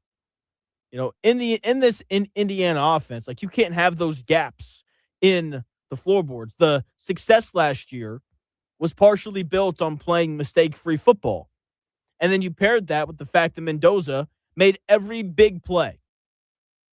And when you can play mistake-free football and you have a quarterback who makes every big play, then you're going to win a lot of football games. In Indiana's case last year, all of them. So for Indiana to keep rolling, Hoover's got to trade in some of that riskiness for Mendoza's precision. Right? He's got plenty of talent. I mean, the dude can really play. But he's got to just calm down a little bit, take what the defense gives him, and he has to protect the football the way that the number 1 overall pick did. Okay? There are obviously other guys as well that Indiana is looking to replace. Lot of guys on that list. Let's start with Omar Cooper Jr. He was Indiana's best wide receiver last year. I think he was their best offensive player, period, outside of Fernando Mendoza. Nick Marsh, our gold-cleated Michigan State transfer. That's supposed to be the guy who kind of fills his role. Obviously, Charlie Becker is going to be their best receiver, but he's more of a vertical threat based off of what we saw last year. So he's different from Omar Cooper Jr. You need a guy who can win underneath that then frees up Indiana's ability to go over the top to a guy like Charlie Becker. Okay? Nick Marsh did not win many games at Michigan State in his 2 years there. But to be fair to him, he put up some interesting numbers. 59 receptions last year for 662 yards and 6 touchdowns. He has to be effective to free Becker's up. D'Angelo Pons was another important talent for the Hoosiers last year. He could take away pretty much any receiver in the country not named Jeremiah Smith. Outside of that, Pons could defend anyone. And then when you look at this Hoosier secondary, it's really young. Like, Rylan Gandy's a transfer from Pitt who didn't really play a ton. Byron Baldwin Jr. is a sophomore who could potentially start. All of Indiana's defensive backs last year were older. I'm pretty sure that the majority of them left. Obviously, Aiden Fisher left at linebacker as well. So I am very interested to see how the defense looks this year, just given the amount of maturity that left. I'm not worried about Indiana replacing all of the running backs that left because running backs grow on trees. Losing Pat Coogan, that's a big deal. He was the best offensive lineman for Indiana last year. He played center. Having a good center is very valuable due to how they can kind of help identify pressure and shift the offensive line and all those things. So whoever the center ends up being has large shoes to fill. The Indiana secondary, like, look, you know that they're going to be well coached. Their schedule's incredibly light. So even if there are issues for Indiana football to start the season, they're going to have time and opponents where they can kind of iron out some of these issues. I mean, this schedule, I mean, look, it's a joke. There's really no other way to put it. And hey, that's a good thing for Indiana, right? Like, it's like there's no benefit anymore of playing a hard schedule, because if you win all your games and you play in the Big Ten, then you make the tournament. You make the playoff. If you lose 2 games, you make the playoff. So, I mean, outside of Ohio State, who they don't play until around the halfway point in the season, outside of them, maybe Michigan and maybe Washington, like, their other 9 games are cake. They're going to have opportunities to kind of grow throughout the season. So if they were playing one of those better teams early, I'd be a little more concerned. But I think that by the end of the year, Cignetti and his staff, they're going to have the youth on the back end of the defense figured out, and they'll be just fine heading into the college football playoff for the third year in a row. Big show today, man. We're flying through all of the topics. We had Tony East on earlier. He was great, as he always is. But I think the biggest news today is the 76-team expansion of the March Madness tournaments. This is a stupid idea. It's a greedy idea. I'll give you all my thoughts on it in 3 minutes.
You're talking about. You're complaining more.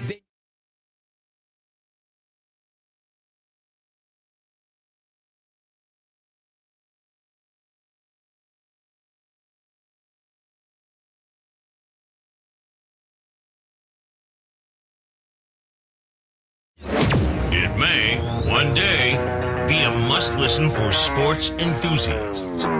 Yeah, and monkeys might fly out of my butt. Uh-oh. The Real Jonathan Smith Show on Indy Sports Ticket 1430 AM, 93.9 HD2, and always on the free Indy Sports Ticket app. Yeah. Welcome back to the Real Jonathan Smith Show here on Indy Sports Ticket. Thank you for tuning in, no matter how you're tuning in, whether that's YouTube, X, the Indy Sports Ticket app, 1430 AM. If you're driving around the Indianapolis area, it is greatly, greatly appreciated. Your support of the show through listening. And speaking of listening, the NCAA doesn't listen to anybody.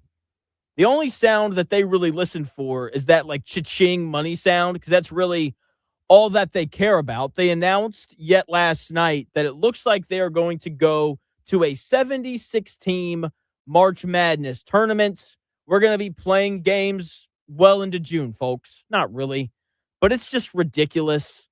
They made this decision simply out of greed. That is all that this decision is about. It's a terrible idea going to 76 teams. 68 is the perfect number. I don't need 18 and 15 Indiana or 17 and 16 Auburn in the NCAA tournament. They should be at home watching the games on their couch, thinking about all the games that they lost that cost them the opportunity to play in what is the best event on the sports calendar.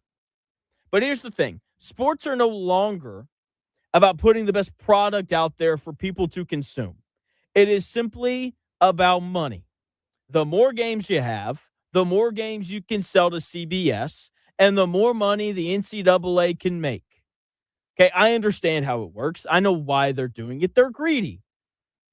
But the 68-team NCAA tournament was the perfect way to do it. Every team that got in as an at-large at least had a decent case, at a minimum, to get in. Auburn, the first team out, had no case whatsoever. Oh, well, Jonathan, they went on the road and beat Florida. Yeah, what about every other game that they played where they finished with a record of 17 and 16? I mean, if that's what do you have to do to get in? Like, you should just play a soft non-conference schedule, beat like two good teams in your conference, and then boom, you're in. Like, that is not playoff worthy. That is not chance at a championship worthy. 68 teams was the perfect cutoff point. Now, they're going to start putting in teams with losing records. I think that's a real possibility, and that's unacceptable. This feels participation trophy adjacent. It's like grade inflation. Making the tournament used to be a nice standard. It used to mean something if your program made the NCAA tournament. That was like a bar for some teams. It's like, hey, we don't expect, it's like to go to the Sweet 16 or anything, but if we can just like make the tournament every year, that would be nice. It's like the B grade of college basketball. But when you start handing out invites to teams with 16 losses just to satisfy a TV contract and to make a little bit more money, you've turned a nice season into a certificate of attendance. It's the hangover 3 of sports decisions. They know that we'll pay to see it. They know that we'll turn on the TV and watch the games, but it's going to leave a bad taste in our mouths for years. It's like there's a reason why Indiana lost to Northwestern twice. It's because they're not very good. They're not a tournament team. The NCAA tournament used to be an exclusive VIP section. You had to have the resume, the wins, and the look to get past the velvet rope. If you were an 18 and 15 team with 2 losses to Northwestern, the bouncer looked at your ID and told you to keep walking. There's another club down the street. It's called the NIT. How about you go there? Now, the NCAA tore down the velvet rope and told the bouncer to go home. It is no longer a VIP section. It's a shopping mall food court. Everyone's invited. There's no dress code. And the prestige of being in the room is gone because they let the guy who spent all afternoon losing games in February. I know that everyone's going to watch the games, and you're going to hear that argument a lot. You don't want more basketball? You know you're going to watch the games, Jonathan. So why do you care? Why is this a bad idea when you know that you're going to watch the games? That's not really a fair argument because it's kind of my job to watch the games. But that's not what it's about. It's not about what I'm going to watch. It's about rewarding the good teams with the opportunity to compete for something. And this decision dilutes it. Bad teams shouldn't have the opportunity to compete in a tournament for a championship. We all have a favorite movie or TV show that stayed on the air for like 2 seasons too long, or they made one movie too many, i.e. The Hangover 3. The first 2 are good. But then, those final 2 seasons where your TV show's on season or is on television, it's pretty clear that like the writers ran out of ideas. The actors look bored, but the network keeps the series going because the ad revenue is just too good to pass up. That's what the NCAA is doing. They are taking a 10 out of 10 masterpiece, the 68-team bracket, and they're turning it into a straight-to-DVD sequel. You'll watch it, But you're going to feel worse about the franchise when it's over. So sure, you'll watch all the games, I'll watch all the games, but the overall product will be worse. They are lowering the standard, and that's not a good thing. Not a good thing at all. I think the NBA has a similar issue where they need to shorten their season. That way you don't have guys like Dante DiVincenzo, Jason Tatum, Tyrese Halliburton, and Damian Lillard tearing their Achilles in the playoffs. But they won't do it because Shai Gilgeous-Alexander can't stand the idea of going from making $80 million a year to $78 million a year. Oh my goodness, $2 million off of his $80 million salary. That's just too much to give up. Okay, this move again from the NCAA is simply made out of greed. And that is a terrible reason to make any decision, especially in sports, because sports shouldn't be about money. Sports should be about competition and rewarding the best teams. That's why I oppose the idea of college football going to a 2014 playoff. I don't need to see 8-4 Iowa. I don't need to see it. I saw it 12 times. It's average. I don't need that in my big time tournament. So again, there's going to be people out there who like this because there's going to be more games. And if that's your stance, hey, that's totally fine. But I don't like it. I don't like it at all. Chris, what do you think? Are you going to watch the extra 7 games that we get now? Absolutely.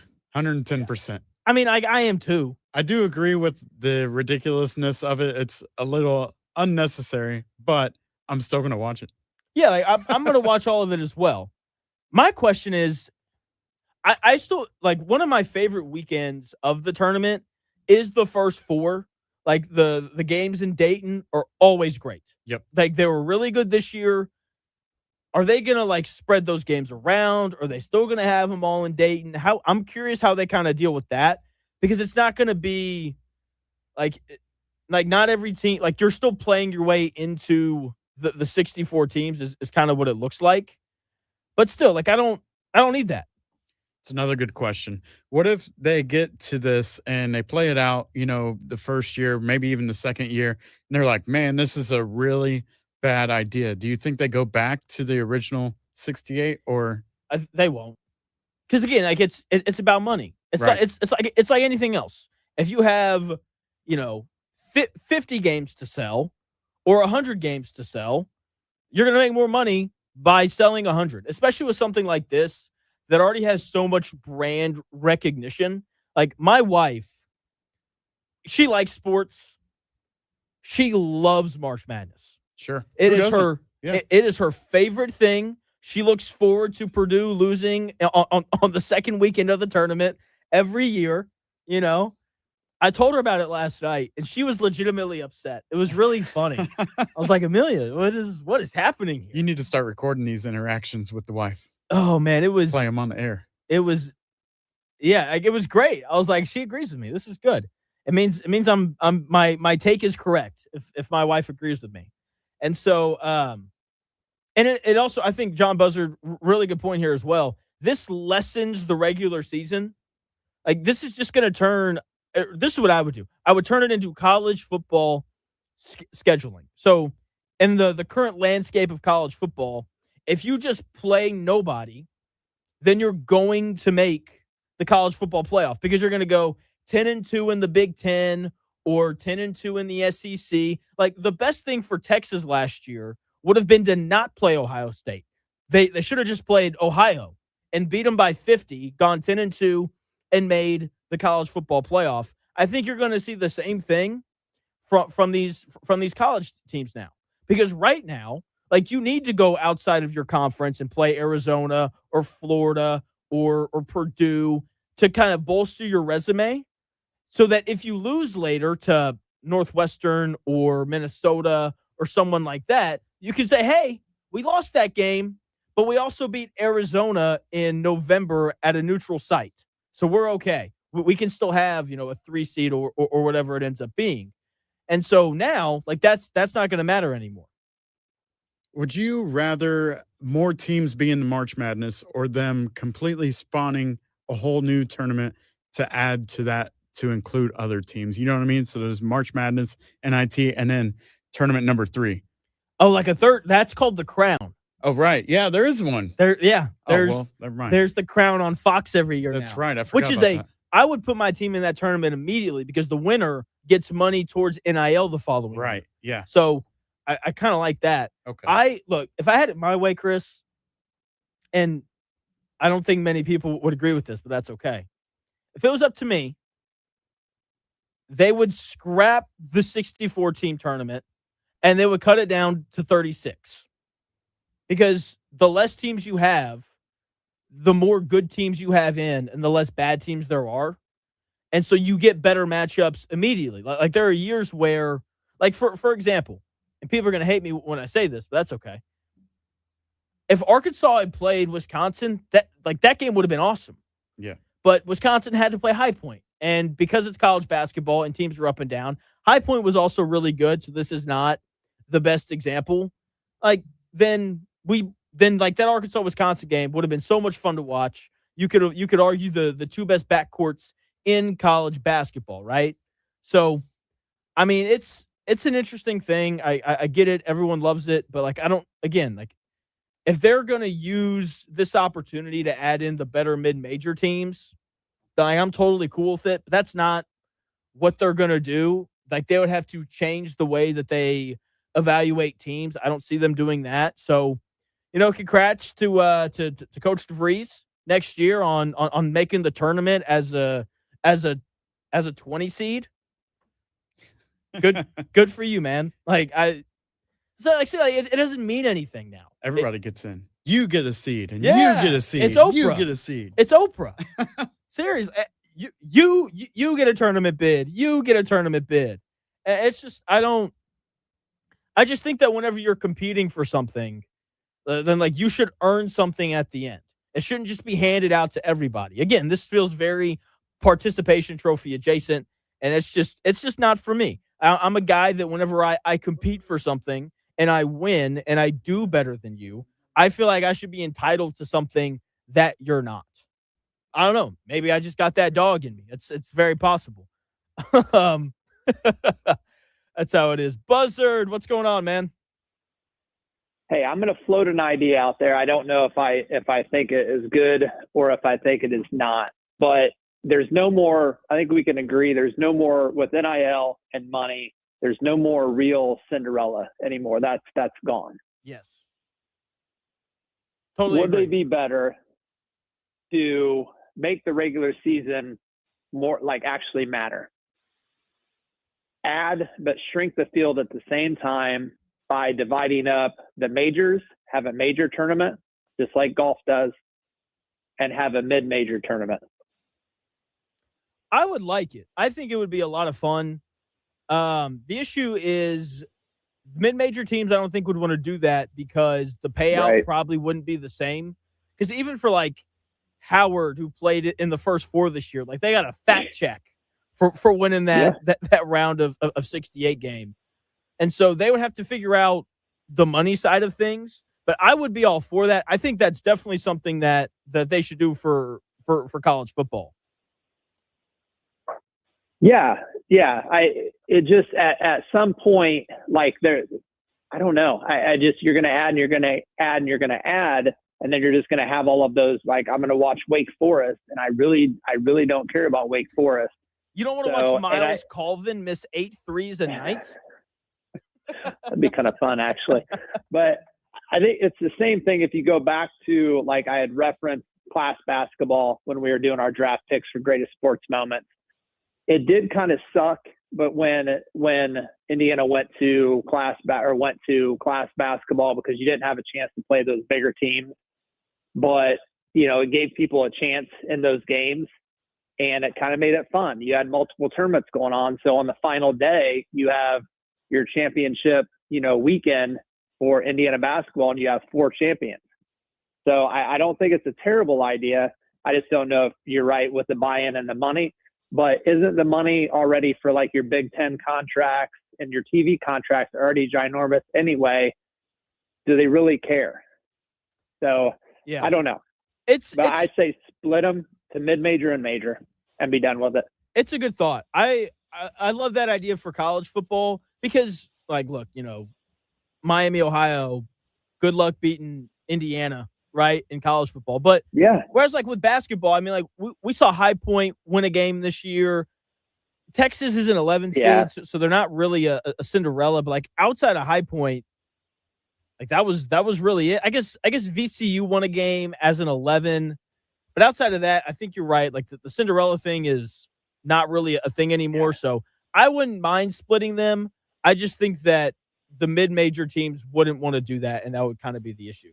Well, I'll be quick, but I'm gonna turn back the clock to the early '90s when Ball State actually mattered, and they were 4 points away from beating a 1990 UNLV team. That was awesome. That's how close those teams were.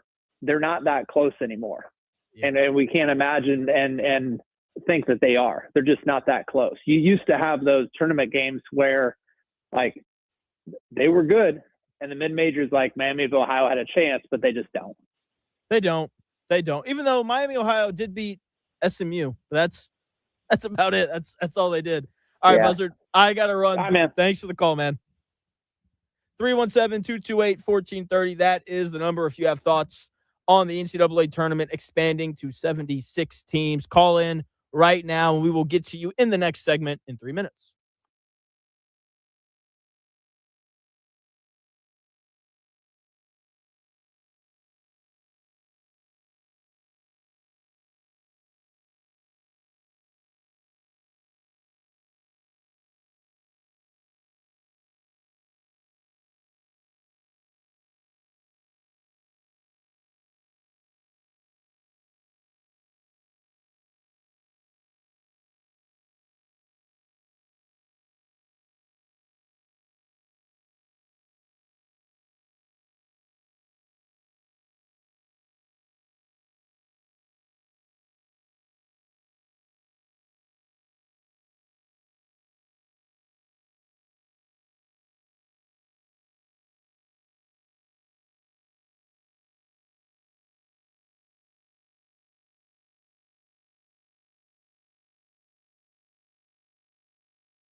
Jonathan Smith Show on Indy Sports Ticket, 1430 AM, 93.9 HD2, and always on the free Indy Sports Ticket app.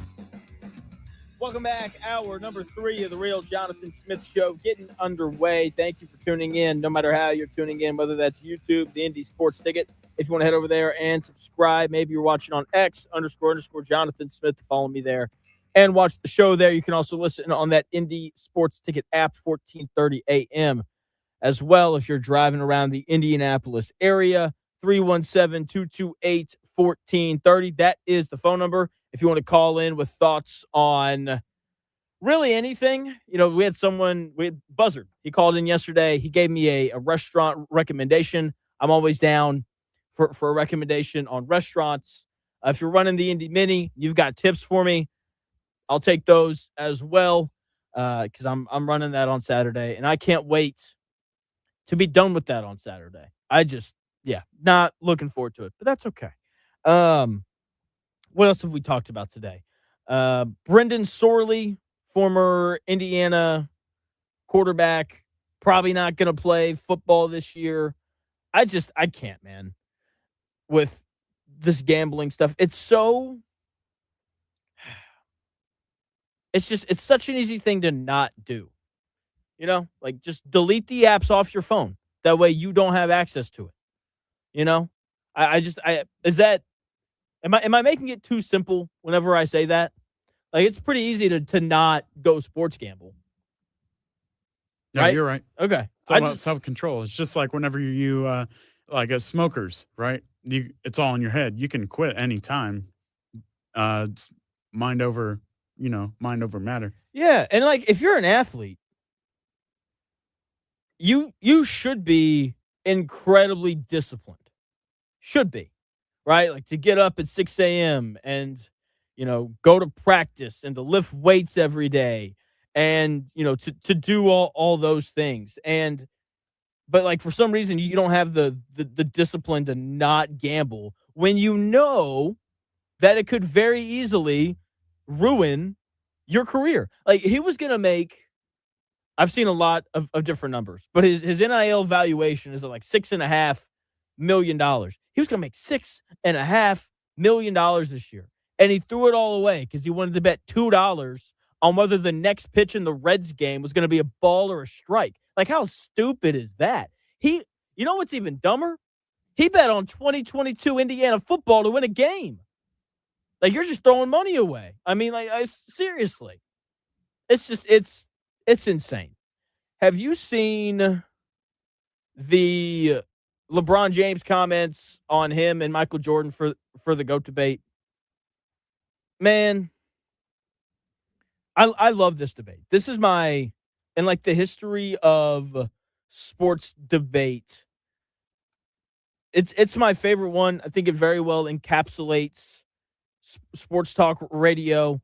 There are people on one side that strongly oppose the other, and you can argue about it all day. So LeBron James was asked about this whole idea of him and Michael Jordan, and he's been asked about this before, but he said yesterday, quote, "I've never compared myself to MJ because our games are totally different. I have a point forward /4. I have been a point forward /forward point my whole life.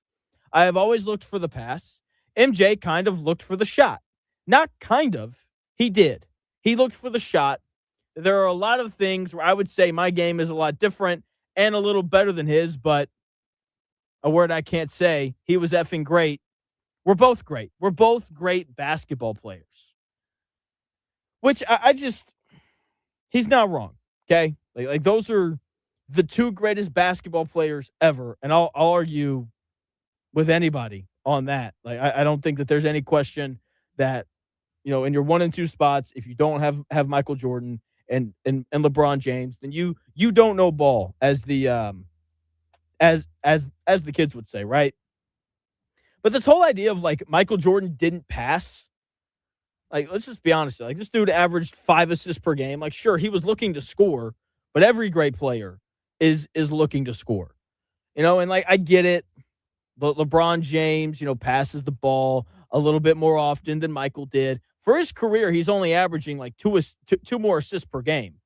Like we're acting like there's some like drastic thing here. Like he's at 7 assists per game. Michael was at 5 for his career, and that includes his time with the Washington Wizards, by the way, because I know, LeBron fans really like to bring that up. But I mean, I just, this whole thing, I don't know. I love this debate, but I think that what Michael said is just wrong. What LeBron said is just wrong. Like, he's not, like, don't get me wrong, great passer, great player. But to make LeBron out like he's some guy who averaged double-digit assists for his career year in and year out, like, that's just not true. So, I don't know. I'm not overly bothered by his comments, but I didn't like him, which is okay. So it's allowed to happen sometimes. But anyway, I'll take calls on that as well. 317-228-1430 if you want to talk about LeBron's comments on him versus Michael in terms of the GOAT and all of those things. So every year there are 4 to 7 teams that make the NFL playoffs that didn't make it the year prior. This is like the 7th year in a row that the Colts are going to be looking to be one of those teams. And that is what our Over the Hump Day, brought to you by Mike Woodson's terrible coaching job at Indiana. Brought to you by Mike Woodson's terrible coaching job at Indiana. Let's get into Over the Hump Day. Uh-oh, guess what day it is? Guess what day it is? Huh? Anybody? Julie, hey, guess what day it is? Oh, come on, I know you can hear me. Mike. What day is it, Mike? Leslie, guess what today is?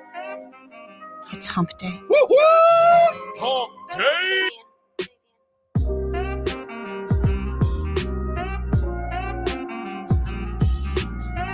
No, as a coach, I gotta get us over that hump. I gotta get them comfortable, knowing that you're gonna be in close games and you gotta make plays coming down the home stretch. I mean, in the tournament, we were right there. I just didn't get them over the hump, man. And that's something that I live with every day of my life. Because I truly believe that was the team to really make some noise and get to the finals, and I just couldn't get them over the hump. Mike Woodson, constant battle of trying to get his teams over the hump during his time as a head coach, no matter where he was at, college, pro, didn't really matter. And, he just couldn't quite win that fight with the hump throughout his time as a basketball coach. And again, every year in the NFL, there are 4 to 7 teams that didn't make the playoffs the year prior that make the playoffs the following year. And the Colts are once again battling to be one of those teams. What do they have to do to be one of those teams, to get over that playoff hump? Something that they've just been really incapable of doing under Chris Ballard. And to Ballard's credit, I do think that the Colts are moving in the right direction to break the playoff drought, right? They addressed their linebacker and safety issues during the draft. They're going to be strong up the middle of their defense. Everyone likes their corners, as they should. I think there's a high ceiling for the defense. A lot of that is going to have to do with the development of these edge rushers. Like, if Leatu Latu can take another step forward, then like this Colts team could have a top 8 defense in the NFL. Even if he doesn't, though, I think that this is a team that could potentially flirt with having a top 10 defense in the NFL.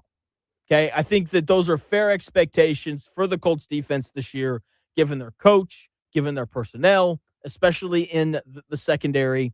And they're still going to have the opportunity to add some more pieces, right? They need to add an edge rusher. Joey Bosa or Jadeveon Clowney would be the 2 edges that I would hope that the Colts would go get and bring in to kind of bolster that edge rusher room. Jadeveon Clowney had 8.5 sacks last year in 13 games. And then Joey Bosa had 5 sacks in 15 games. I don't think that number fully reflects how good he can be. He got doubled a lot for the Bills. He was by far their best pass rusher, especially when you consider that Ed Oliver only played in 3 games last year. In football, it's such a game where your teammates impact your production. Like if you're the only good pass rusher on your team, you're not going to have as many sacks as you could because you're going to be dealing with doubles. And that's what happened to Joey Bosa last year. Okay? For reference, so that you can kind of get a picture of how bad Buffalo's pass rush was last year, Leatu Latu, his 8.5 would have led the Bills last year. Okay, Bosa was literally the only guy who could get after the quarterback. And so he's getting chipped, doubled, wasn't good. Okay. So if they can bring in one of those guys, if the Colts can bring in a Bosa or a Clowney or whoever else they like, I would feel better about that edge rusher position. The biggest thing, though, is going to be the development of former 15th overall pick Leatu Latu and the development of Jalen Tuimoloau, a guy that the Colts used their second-round pick on last year. Now, I feel pretty confident in saying that Jalen Tuimoloau will be better this year than he was last year because he can only be better compared to who he was last year. Yeah, he was bad. Like, if he's as bad this year as he was last year, he's going to be out of the league. Leatu Latu, however, needs to become a double-digit sack guy, and that might happen this year. To his credit, we saw him go from 4 sacks as a rookie to 8.5 sacks last year. Okay, he's a guy who works on his game. His biggest weakness has been his strength. He hasn't won with power very often at the NFL level. That has been his biggest weakness. He's another year older. Again, he's a guy who I think really kind of seems to work on his game. I find it very possible that he comes back a better player and ends up being a guy who hits that 10-sack mark. And that's what the Colts need to happen so that the edge room can just be at an average level. Okay, again, I like what they have at defensive tackle between Buckner and Adetomi Adebawore and Colby Wooden and Grover Stewart. They're fine there. The question is going to be those edge spots. But here's the thing. Even if they're not good at edge, even if Leatu Latu regresses, the Colts are going to have the freedom to blitz quite a bit because of how good their secondary is. Sauce Gardner and Charvarius Ward, you can trust both of those guys to be an island and just kind of go cover whoever. Cam Bynum was a good player last year. We know that those 3 guys can really play. Everyone seems to like A.J. Halsey. I think he's going to be a good player pretty quickly. So you have to like the secondary. The linebacker room got better because not only did they bring in C.J. Allen, they also got rid of Zaire Franklin. They also added Akeem Davis-Gaither, who's going to play alongside of C.J. Allen.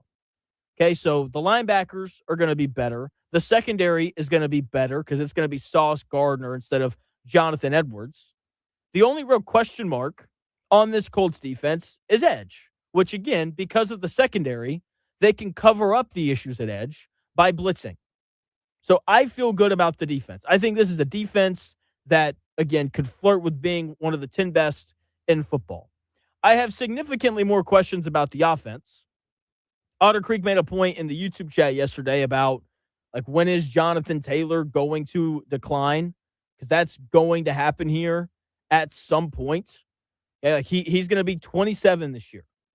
I love Jonathan Taylor. You love Jonathan Taylor. Everyone in Indianapolis loves Jonathan Taylor because in what has been a string of rough seasons, like, he has consistently been a bright spot. But let's just be honest here for a second. Running backs have a best-by date. And 1,700 touches is usually when that label starts to peel. Jonathan Taylor's going to be 27 this year. He's had over 1,500 carries in his career. Throw in another 200 and something receptions, and you get to over 1,700 career touches. Now, I'm not saying he's going to fall off a cliff. He's still going to be good for the Colts. He's still going to be impactful. But this could be the year that we start to see the beginning of his decline. I know, or I'm sure that some people are thinking about Derrick Henry right now. Derrick Henry's, 30-something years old, and he's still running the football at a high level. Yeah, Derrick Henry's also 6'4", 250 pounds. That dude's built like a freaking middle linebacker. His body is built to take an extra beating. Jonathan Taylor's a lot smaller than that. So this could be the beginning of his decline? How is he going to look? If it's the beginning of his decline, how does that impact the way that the Colts are able to run the football? Daniel Jones is coming off a torn Achilles. I've talked about that quite a bit, right? He's not going to be as good this year as he was last year. I also want everyone to take note of this.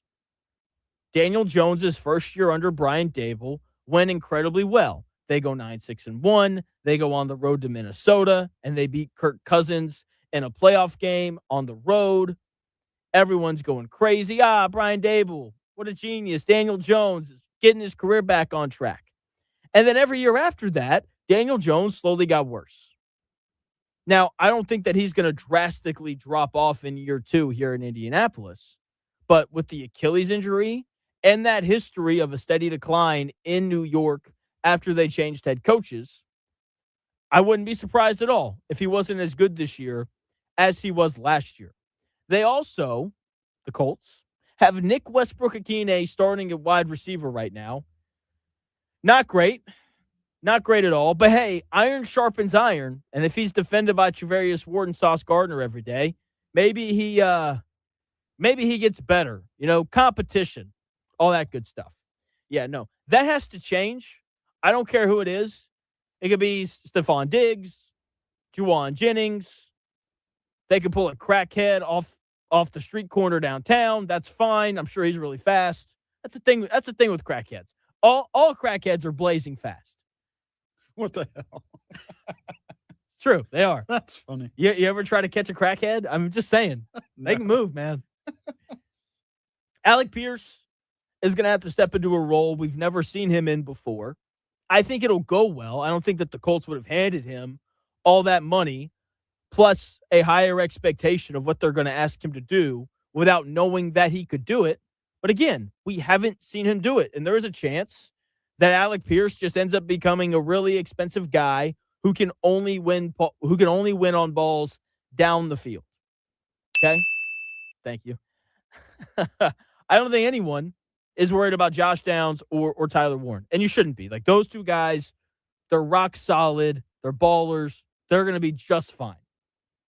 Even if there isn't an upgrade there, even if it's Nick Westbrook-Akine starting all 17 games and he's rotating in and out with Ashton Doolin, even if Alec Pierce doesn't turn into a number 1 wide receiver, even if Jonathan Taylor starts to regress, even if Daniel Jones struggles, it shouldn't matter. This is why you hire Shane Steichen. This is why you go and you get an offensive-minded head coach. This is the entire point of it. Because offensive-minded head coaches do an excellent job of elevating offenses. Like, if Sean McVay was the head coach here in Indianapolis, or Kyle Shanahan, or Andy Reid, we would have no worries about the offense. Because we would just say, we have Sean McVay. We're going to be fine. We have Andy Reid. We're going to be fine. Okay, having a great offensive-minded head coach, it's like the equivalent of having a savings fund where it's like, man, we're going to have to pay $5,000 for that surgery, but we're okay. Like, we have this fund. Like, is it going to suck paying that? Absolutely. But ultimately, like, we're going to be fine because we have this money put away that we can reach into to pay for this. I think offensive coaches are the exact same way. It's like, hey, it sucks that we have Nick Westbrook-Akine starting at wide receiver, but we have Sean McVay. So, like, we're going to be fine. Shane Steichen has an opportunity to prove that he's that level of a coach. I'll be honest, I don't think that he's quite that good, but he's going to have an opportunity. He's still got some weapons on this offense. Like, even if Alec Pierce isn't an elite number 1 receiver, he still has a valuable skill set, the ability to win on balls deep down the field. Same goes for Tyler Warren and Josh Downs, 2 guys that have valuable skill sets. Okay, the whole point of an offensive-minded head coach is to elevate everyone on the offense. Like, that is the point of having them. Okay, hopefully Shane Steichen can do that through his play calling and his play design and those kinds of things.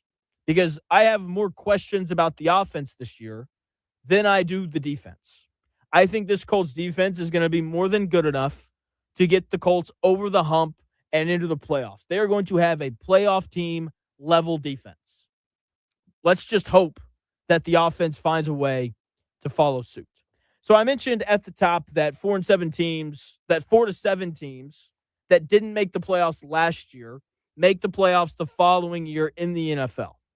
The Colts are going to be battling to be one of those teams this year. And last night, to help you out, I made a list of all the teams that missed the playoffs last year that have to be considered as potential playoff teams next year. I'll give you that list in 3 minutes.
The best takes.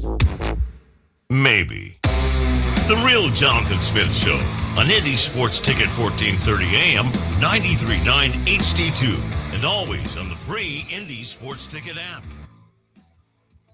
Welcome back to the Real Jonathan Smith Show here on Indy Sports Ticket. Thanks for tuning in.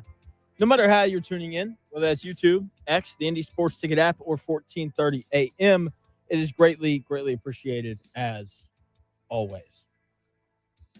Oh, man. You know, I forgot what I said that I was going to talk about next. The 4 to 7 teams. That's what it was. Sorry. Hey, we're only 2.5 hours into talking. I get worn down at some point. So last year, there were teams that obviously missed the playoffs. Every year, there are 4 to 7 teams that make the playoffs that didn't the year prior. So I have a list of every team that has like a slimmer of hope to be one of those teams that goes from out of the playoffs to in the playoffs this year. The Chiefs and the Bengals obviously have to be at the top of this list. The Chiefs should have some rookies that kind of help bolster their defense a little bit. I still have questions about their offensive line. When you look at the years that the Chiefs have not won the Super Bowl with Patrick Mahomes, it's been because their offensive line hasn't been good enough. But I am not betting on Mahomes to miss the playoffs 2 years in a row. Brendan Sorsby might, but I don't know about anybody else. I don't think that there's a worse bet to make than that. Seriously, I bet the Chiefs to make the playoffs. I'd be stunned if he missed it. Right? You're looking at me like you did the little eyebrow thing. That's a sure shot right there, right? Are you talking about bets that you would make? I would absolutely, yeah. Like I'm gonna bet the Chiefs to make the playoffs. Sure, yeah. So, if it's minus 1,000, I mean, if you saw $5 sitting on the side of the road, you would pick it up. Unless one of those fast crackheads got to it. That's first. right. Unless one of those, unless a crackhead came flying along. I'm telling you, man. I don't know where you grew up at. Where I grew up at, you saw some crackheads, and they can move, man. I'm telling you. You did not. All right. It's true, man. It's true. I had one talk to me one time. Yeah. I was working over at the other station, and I was getting lunch with not a boss of mine, but a superior. And I'm just trying to get to Chipotle. That's all I wanted to do. I wanted to get my bowl of rice, beans, and chicken and just go on about my day. But this crackhead came up to me. He started talking to me. He tried to put his hand on me, and I was like, nope, I'm not going to let that happen. He started telling me, he's like, hey, man, I just want to let you know that Jesus loves you. I said, thank you. That's good. He loves you too, man. And he goes, yeah. And then he goes, he would love me more if you gave me $5. I was like, oh man, I don't think that's how that works, man. How about you leave me alone? It's a special kind of human right there. Yeah, very, very. Seemed like a nice guy though, I guess. Anyway, the Bengals. The Bengals might just be the best team in the AFC North. I like them a lot to make the playoffs this year as well after missing last year. Bringing in Dexter Lawrence really bolsters that run defense. They've drafted edge rushers pretty high the last 2 years, taking one in the first round last year, taking one in the second round this year. So I think that their defense is going to be better. And we already know how good their offense is with all the weapons that they have on the field. If you want to say, Jonathan, what about their offensive line? I have no rebuttal, but in Joe Burrow, we trust. The Ravens have to be on there as well. When you bring in a winner like Diego Pavia, I mean, I have to bet on you to make the playoffs, right? Jesse Minter, however, is a first-year head coach, so we'll see how that goes. They had a ton of injuries last year. Look, if they don't, lose everybody on their defense with the exception of Kyle Hamilton, then they probably make the playoffs. Lamar Jackson missed a little bit of time as well, but they're certainly a threat to make the playoffs. I think the Colts have to be on this list as well. The tough thing for them is, even though I think there's a decent chance that the Colts are better this year, they're not going to be better than the Chiefs, Bengals, or Ravens. Like, that's just not going to happen. Simple as that. So going to be tough for them to break back in. That's really the issue for the Colts. Like, when you look at the AFC, there's just so many good quarterbacks. And I get it. Everyone loves Daniel Jones right now. Here, let's do the exercise right now. Would you rather have Drake May or Daniel Jones off of an Achilles? Drake May. Obviously. No question. Yep. Josh Allen or Daniel Jones off of an Achilles? Josh Allen. No question. Malik Willis or Daniel Jones off of an Achilles? Daniel Jones. Okay. Geno Smith. Now you're pushing it. Yeah. Or I'm working through all of them. I would Geno Smith or Daniel Jones. I'd take Daniel Jones in a wheelchair before I took Geno Smith. Geno Smith gets a bad rap. He got stuck behind an offensive line that should have been nicknamed the Swinging Gate, because like the Raiders' offensive line was awful last year. I'll give him that. He did okay in Seattle for a while. Yeah, I mean, just terrible. Anyway, but either way, you're right. I would rather have Daniel Jones than Geno Smith. Let's say things work out for the Steelers. Would you rather have Aaron Rodgers or Daniel Jones off of an Achilles? Still Rodgers. I think I think that's right. With the weapons he has around him, considering. Yeah, that's There's fair. other factors, I guess. We can go Rodgers. Lamar or Daniel? Lamar. No question. Joe Burrow or Daniel Jones? Joe Burrow. Deshaun Watson or Daniel Jones? I'm going to stick with Daniel Jones on this one, my friend. Okay, question. What if we allow Deshaun Watson to get massages? Would we then rather have Deshaun Watson? That's a whole new man right there. Yeah. Deshaun's number one right there. Deshaun with massages we would rather have, but I don't think Deshaun Watson is getting massages anytime soon. It's like spinach to Popeye. Yeah. So we'll take oh my gosh, we'll take Daniel Jones instead. That was funny. It's like spinach to Popeye. That's good. Jacksonville or Trevor Lawrence or Daniel Jones. I would rather have Trevor Lawrence. Same. So that's 6. CJ Stroud or Daniel Jones. The answer is CJ Stroud. And I'm going to get pushback on that because he wasn't very good, even though he won another playoff game. That offensive line in Houston's it was terrible last year.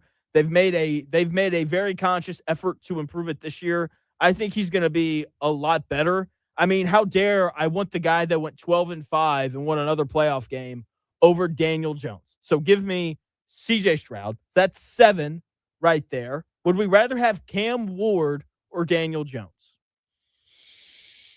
I'd probably take Jones on that one. Yeah, the answer is Jones right now. But like if by week 6 we want to flip our answer, I think that's a very real possibility. I like Cam Ward, former number 1 overall pick. We'll kind of see what ends up happening to him. The Broncos, so Nix, I think we'd rather have Bo Nix than Daniel Jones. Yep. I think we'd rather have Justin Herbert than Daniel Jones. Even though, fun fact, Daniel Jones has more playoff wins than Justin Herbert. I think we'd rather have Patrick Mahomes off of an ACL than Daniel Jones off of an Achilles. So that's 10. Would you rather have Fernando Mendoza or Daniel Jones? Oh, definitely Mendoza. I'd rather have Mendoza as well. That's 11. So you have it best, like the 12th best quarterback in your conference. Forget the NFL, in your conference. And so you just had to have so many things go right. Whereas, like, if something goes wrong for Kansas City, Patrick Mahomes is going to make up for it. If something goes wrong for Cincinnati, Joe Burrow, if he's healthy, is going to make up for it. Same goes for Lamar. Shout out C-Fitch. If you want to parlay right now, the Ravens, Chiefs, and Bengals to make the playoffs, you get plus odds at plus 211.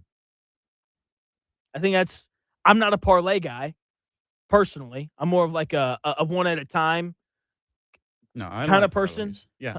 I like my sports bets how I like to eat my food, one thing at a time. That's totally fair. And if you take a parlay, you have to feel good about the 2 out of the 3 or whatever number. You have to have a good percentage of feeling before you take a parlay like plus that. 211, plus 211 betting on Mahomes, Burrow, and Lamar Jackson's kind of nice, though. The one concern would be, what if Patrick Mahomes doesn't start the first 5 games of the year? That's probably part of why the odds are so good. And look, Cincinnati seems to find a way to make sure that Joe Burrow gets hurt, so that's obviously the concern there as well. But just on the surface, that's a great looking bet, Steve Fitch. So shout out to you for that. 317-228-1430. If you want to call in, talk about the Colts' chances of making the playoffs. If you want to talk about Daniel Jones at best being the 12th best quarterback in the AFC, you can do that as well. Whoever's on the line, hold on for 1 second. We are going to hit a quick break, and we will come back to you.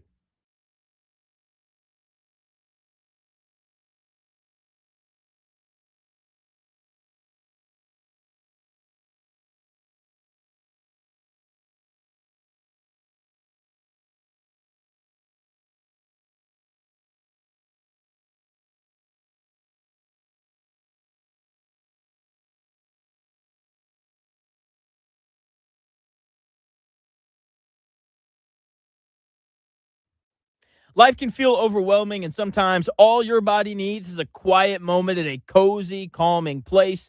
Salty Woods in Greenwood offers salt therapy, also known as halo therapy, a natural drug-free wellness practice that mimics the microclimate of salt caves. And we've got a special deal for you only while they last, starting Friday at 9 a.m. Go to indiesportsticket.com and click on the Sweet Deals tab to get 2 seats in the Salt Room for half off. Take yourself and someone who ran the Indy Mini on Monday. I think that's a great idea. That is a $70 value, yours for just $35.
The Real Jonathan Smith Show on Indy Sports Ticket 1430 AM, 93.9 HD2, and always on the free Indy Sports Ticket app. Welcome back to The Real Jonathan Smith Show here on Indy Sports Ticket. Thanks for tuning in, no matter how you're tuning in, whether that's YouTube, X, the Indy Sports Ticket app, 1430 AM. It is greatly appreciated no matter how you are listening. C. Fitch on the line. What's going on, man? How are you, brother? Hey, man, I'm rocking and rolling. I'm having a great day. You? Hey, how was your MCL? We didn't go last night. So man. Here's what happened. I texted Amelia about it during the show yesterday. I was like, "Do you want to go to MCL tonight for dinner?" And then I got home and she was like, "You were just kidding about that, right?" And I was like, yes, I was just kidding about that. Of course I was. Where do you want to go to dinner? And she said A-Zip. So we got A-Zip pizza. Well played. Well played. Thank you. I'm learning. Yeah, for sure. Gun to head, and I have an answer also. Of the 3 teams I sent you in the parlay, the Ravens, the Chiefs, the Bengals, who will miss the playoffs out of one of those 3? Oh, man, that's really tough because I think there is a path for all of them. Like, again, if, Patrick Mahomes misses the first 5 games of the year and they start 1-4, that's obviously a tough pit to climb out of. Their division's really good. Lamar Jackson misses 4 games every year, but they have Diego Pavia to save them. So maybe that'll work out. And then Cincinnati, it's the same thing with Joe Burrow. I would probably take, if I had to bet on which one, I would probably pick the Bengals just because with Kansas City, I think their defense is going to be much better this year. Same goes for Baltimore. So even if their quarterbacks miss time, I think the Chiefs and Ravens can win games with their defense. Even though I think Cincinnati's defense is going to be better, I don't think it's going to be quite as good. So I would take Cincy to miss if I had to pick one of those three teams. So I'm in agreement with Cincinnati, and I actually looked it up. Do you know the last time the Bengals were actually in the playoffs? I'm going to go the last time that they were in the Super Bowl, 2022, right? They lost. I've looked it up. They lost an AFC championship in 2022. That's right, because the Cincinnati governor called Arrowhead Burrowhead, and then Travis Kelce stood up after they beat him and said, Burrowhead my ass. And yeah, I remember that now. But so that was the last time they were in the playoffs. So like Joe Burrow almost has like he's almost like a legend, like an old folklore tale. And so until he proves me wrong, I'm going to say the Bengals again will miss the playoffs in 2026. It's fair. That's a really fair thing. So you're picking the Colts to miss the playoffs again then, right? Yeah. Oh yeah. Oh yeah. I figured. But I mean, the issue with Joe Burrow is just like the injury thing, right? Like he played 8 games last year. Played all 17 in 2024, but only played 10 in 2023. Like he's just been too hurt. And at some point, like you have to play, especially on that roster. Exactly. So that's all I got, my friend. Great show. All right. Thank you. Appreciate you, C-Fitch. I'm going to disagree with both of you guys and say that the Ravens are going to miss because the change at head coach is going to stir things up with Lamar, and he's going to get upset, and he's either going to want to change teams or he's going to sit something out. And I would probably see the Chiefs and the Bengals make it before the Ravens do this year. A zag. I like it. Now, that's really interesting because I think you're right in terms of like player-coach relationship is really important. And like, look, like Lamar's been a little prickly the last couple of years. He didn't like John Harbaugh on his way out. And I just don't know enough about Jesse Minter because like the Harbaugh brothers are like, they're tough. They're not the most relaxed people in the world. I think they're both pretty demanding. I don't know if that's how Jesse Minter is, but I think that's a really interesting thing for us to kind of watch out for and pay attention to throughout the year. Not to say that they don't have the tools to do it, but every team takes at least a season to gel together and make it happen the next season, I think. Yeah, no, I think that's an excellent point. I like the idea of Jesse Minter being a former defensive coordinator, taking over a team that has a lot of defensive talent. And so I think that's kind of going to be the thing that carries them. Like, I think they're going to look really different. I think they're going to run the football a lot, and they're going to rely on that defense that's got just a ton of studs on it. I mean, a lot of good players on that Baltimore defense. But I don't know. We'll see. Oh man, I love looking at sports and seeing the change and what's important. So, for example, it felt like there was like a 5-year run in the NFL where it was really about your offense. It felt like the best offenses in the NFL were the ones that were, competing for Super Bowls and things. Obviously, like you have to be good at both. You have to be good on offense and defense in order to compete. But like Denver last year, like if Bo Nix doesn't get hurt, they still almost won that game. If Bo Nix doesn't get hurt, then they go to the Super Bowl. And you could argue they had the best defense in the AFC. The Texans seem to win at least one playoff game every year because of their defense. When you look at who else on your I know obviously with the Chiefs, everyone pays attention to Mahomes, but they win a lot of games because of Spags and that defense. The Seahawks won the Super Bowl last year, and they had the best defense in the NFL. The Bears went on a little bit of a run. They led the league in turnovers forced. The Eagles, when they won the Super Bowl 2 years ago, great defense. So I like seeing the cycle of it. I think we're seeing a similar thing in in the NBA. Like if you can't guard, like you can't play. So it's a really, I find it interesting. It's probably not that interesting. It's just teams it's just different sides of the ball catching up and getting ahead. So I'm very intrigued to see what the next fad is. It looks like it's going to be these 3 tight end sets. So anyway, little side tangent there for you. Let me finish going through my list because I got sidetracked last time talking about quarterback. So these are the teams that missed the playoffs last year that have a chance to make the playoffs this year. Already listed the Chiefs, Bengals, Ravens, and Colts. I think the Raiders have to be on this list because they had a really nice free agency period, brought in a lot of good players.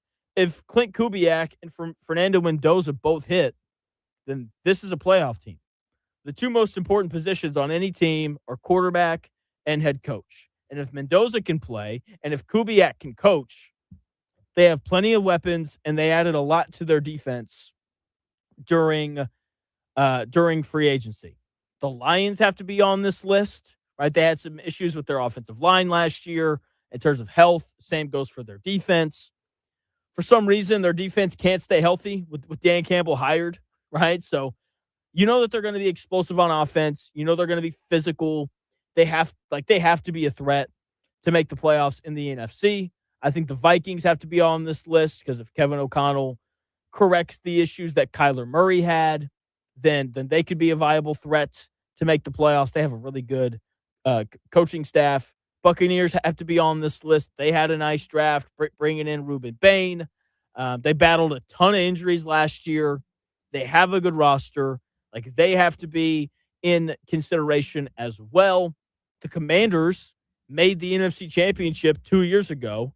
Jane Daniels is back this year. Hopefully he can learn how to slide, learn how to not get hit because he's electric when he plays. Like they have to be in consideration for this. The only problem with the Commanders is Dan Quinn's their head coach. Backwards hat guy. Not fully bought into that. Cowboys, same thing. Dak Prescott has played at a really high level the past 2 years. They just couldn't get enough stops on defense. But if that changes, then this is a team that could very easily get back to the postseason. And then I think you have to look at the Saints and Giants as well as a couple of long shots. The Saints had a nice draft. I don't know if they'll be good enough defensively. Still want to see a little bit more from Tyler Shuck. Like he's got to take a step forward, but I don't think that they're just going to be outright bad like they were last year. Same goes for the Giants. There are things about them that you have to like. And so I'm very intrigued by it. John with a really good question over in the YouTube chat saying which AFC team last year that made the playoffs won't this year? Excellent question. Let me pull up our playoff standings. Broncos, Patriots, Jaguars, Steelers, Texans, Bills, Chargers. Oh, easy. It's the Patriots. So easy. I think the Steelers belong on that list as well. Those are the 2 teams at the top of it. New England really benefited from an easy schedule last year. I don't think that their offensive line is good. They're going to play a first-place schedule this year. There's also the very famous post-Super Bowl loss slump where you're just bad for a year. Like the Patriots' offensive line was average at best last year. They didn't have a ton of great pass rushers. They just played an incredibly soft schedule. And then they played the Broncos in a game where Bo Nix got hurt. Like if Bo Nix doesn't get hurt, the Broncos win that game. And they're the team playing Seattle as opposed to New England. So I think New England has to be at the top of that list. The Steelers have to be on there as well. Look, they only went 10-7. I think that their division's going to be tougher this year. Cleveland's going to be better. Okay, Kansas City's going to, Cleveland's going to be better. Cincinnati's going to be better. Baltimore's going to be better. So I think it's just a tougher division for Pittsburgh this year. And Aaron Rodgers is going to be 75 at the end of the year. At some point, he's going to stop being good at football. There's a chance that they have to start freaking Drew Aller at quarterback. Not a fan of having to play that guy as a rookie. So I think those are the 2 teams in the AFC that you have to look at and say, yeah, those are probably the teams that are going to regress. I think there's a chance that Jacksonville regresses as well, even though I think Liam Cohen is a fantastic head coach. And while I like Trevor Lawrence's career has been very up and down. So is this a down year for Trevor Lawrence? They lost Travis Etienne. I didn't think that they drafted very well. Travis Hunter's only going to play corner. All those things are going to impact what they end up doing. So I think those are the three teams that I would look at to miss the playoffs this year in the AFC, opening up some room for potentially the Colts or for the Colts, Ravens, Bengals, and Chiefs. I think those are the four teams in the AFC that you have to like the most to potentially go from missing the playoffs last year to making the playoffs this year. 317-228-1430. That is the number. You can call in at that number if you want to talk Colts, Pacers, Fever, whatever. You can also text that number as well, 317-228-1430. Chris, we need a sounder for gun-to-head questions, just like a gunshot or something, because gun-to-head questions, they're a part of the show, right? Okay. So I think we got to find something for your that. crackhead sound effect would work well for that. Gun-to-head. Yeah, getting you guys ready for the 500. Yeah. Guess what I realized? I can't go to the 500 this year. You have to be a certain height before you can go in the gates. Oh, wow. Okay. Jeez. Sorry. Why is the reason why you can't? Jeez, man. All right. I have a wedding that I'm in. Of course you do. Dude, all the weddings, man. All the weddings. I have the bachelor party for it this weekend. Yeah. I'm going to run 13 miles. And then I'm going to go play sports all afternoon. Yep, sounds about right for Jonathan Smith. You have a quota for running and weddings every year, don't you? So yeah, man. It's at least 10 weddings and at least 100 miles on the year. I'm taller than you are. Like, I mean. Not by much. Yeah. So, yes, we are neither tall one enough. of us are going to the 500. We need a Jonathan Smith tour shirt for all the weddings you go to for the year. Like you need a tour date shirt. I need like the bride and groom to sign them. There you go. That'd be awesome. That'd be funny. And all my friends would get a real kick out of that. So all right, man. I'm trying to think what else is going on. I'm going to see Jay Morgan tomorrow night. That's gonna be fun. Can't wait. His show starts at 9:30. Not a fan of that. But the rest of it I'm a fan of. It's a good show. It'll be you'll like it. Does he do improv? It's not really or like kind of crowd work. Sorry. Yeah. Like if you're into like Matt Rife type stuff, this dude is like in the crowd most of the night, walks around, talks to everybody, and his microphone is on auto tune for the majority of the night. So everything he says, everything you say, if he comes up to you, will be auto tune, and you have to sing it. Oh gosh. Okay. I'll send you some samples later. Yeah. Morgan J is good people. Morgan J, not Jay Morgan. Morgan J. Okay. We'll see. I'm intrigued. Yeah, I think I've seen him before then. Okay. I'm excited though. I'm excited. It'll be a good show. So if you're there and you see me, come say what's up, I guess. Or don't. It doesn't matter to me at all. You can do the thing where like, hey, there's Jonathan.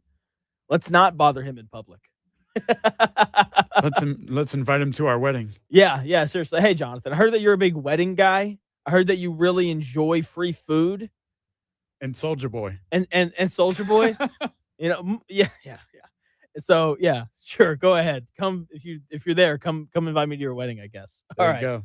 That's gonna do it for the Real Jonathan Smith Show. Thank you for tuning in. No matter how you tuned in, YouTube, Indie Sports Ticket, X__ Jonathan Smith.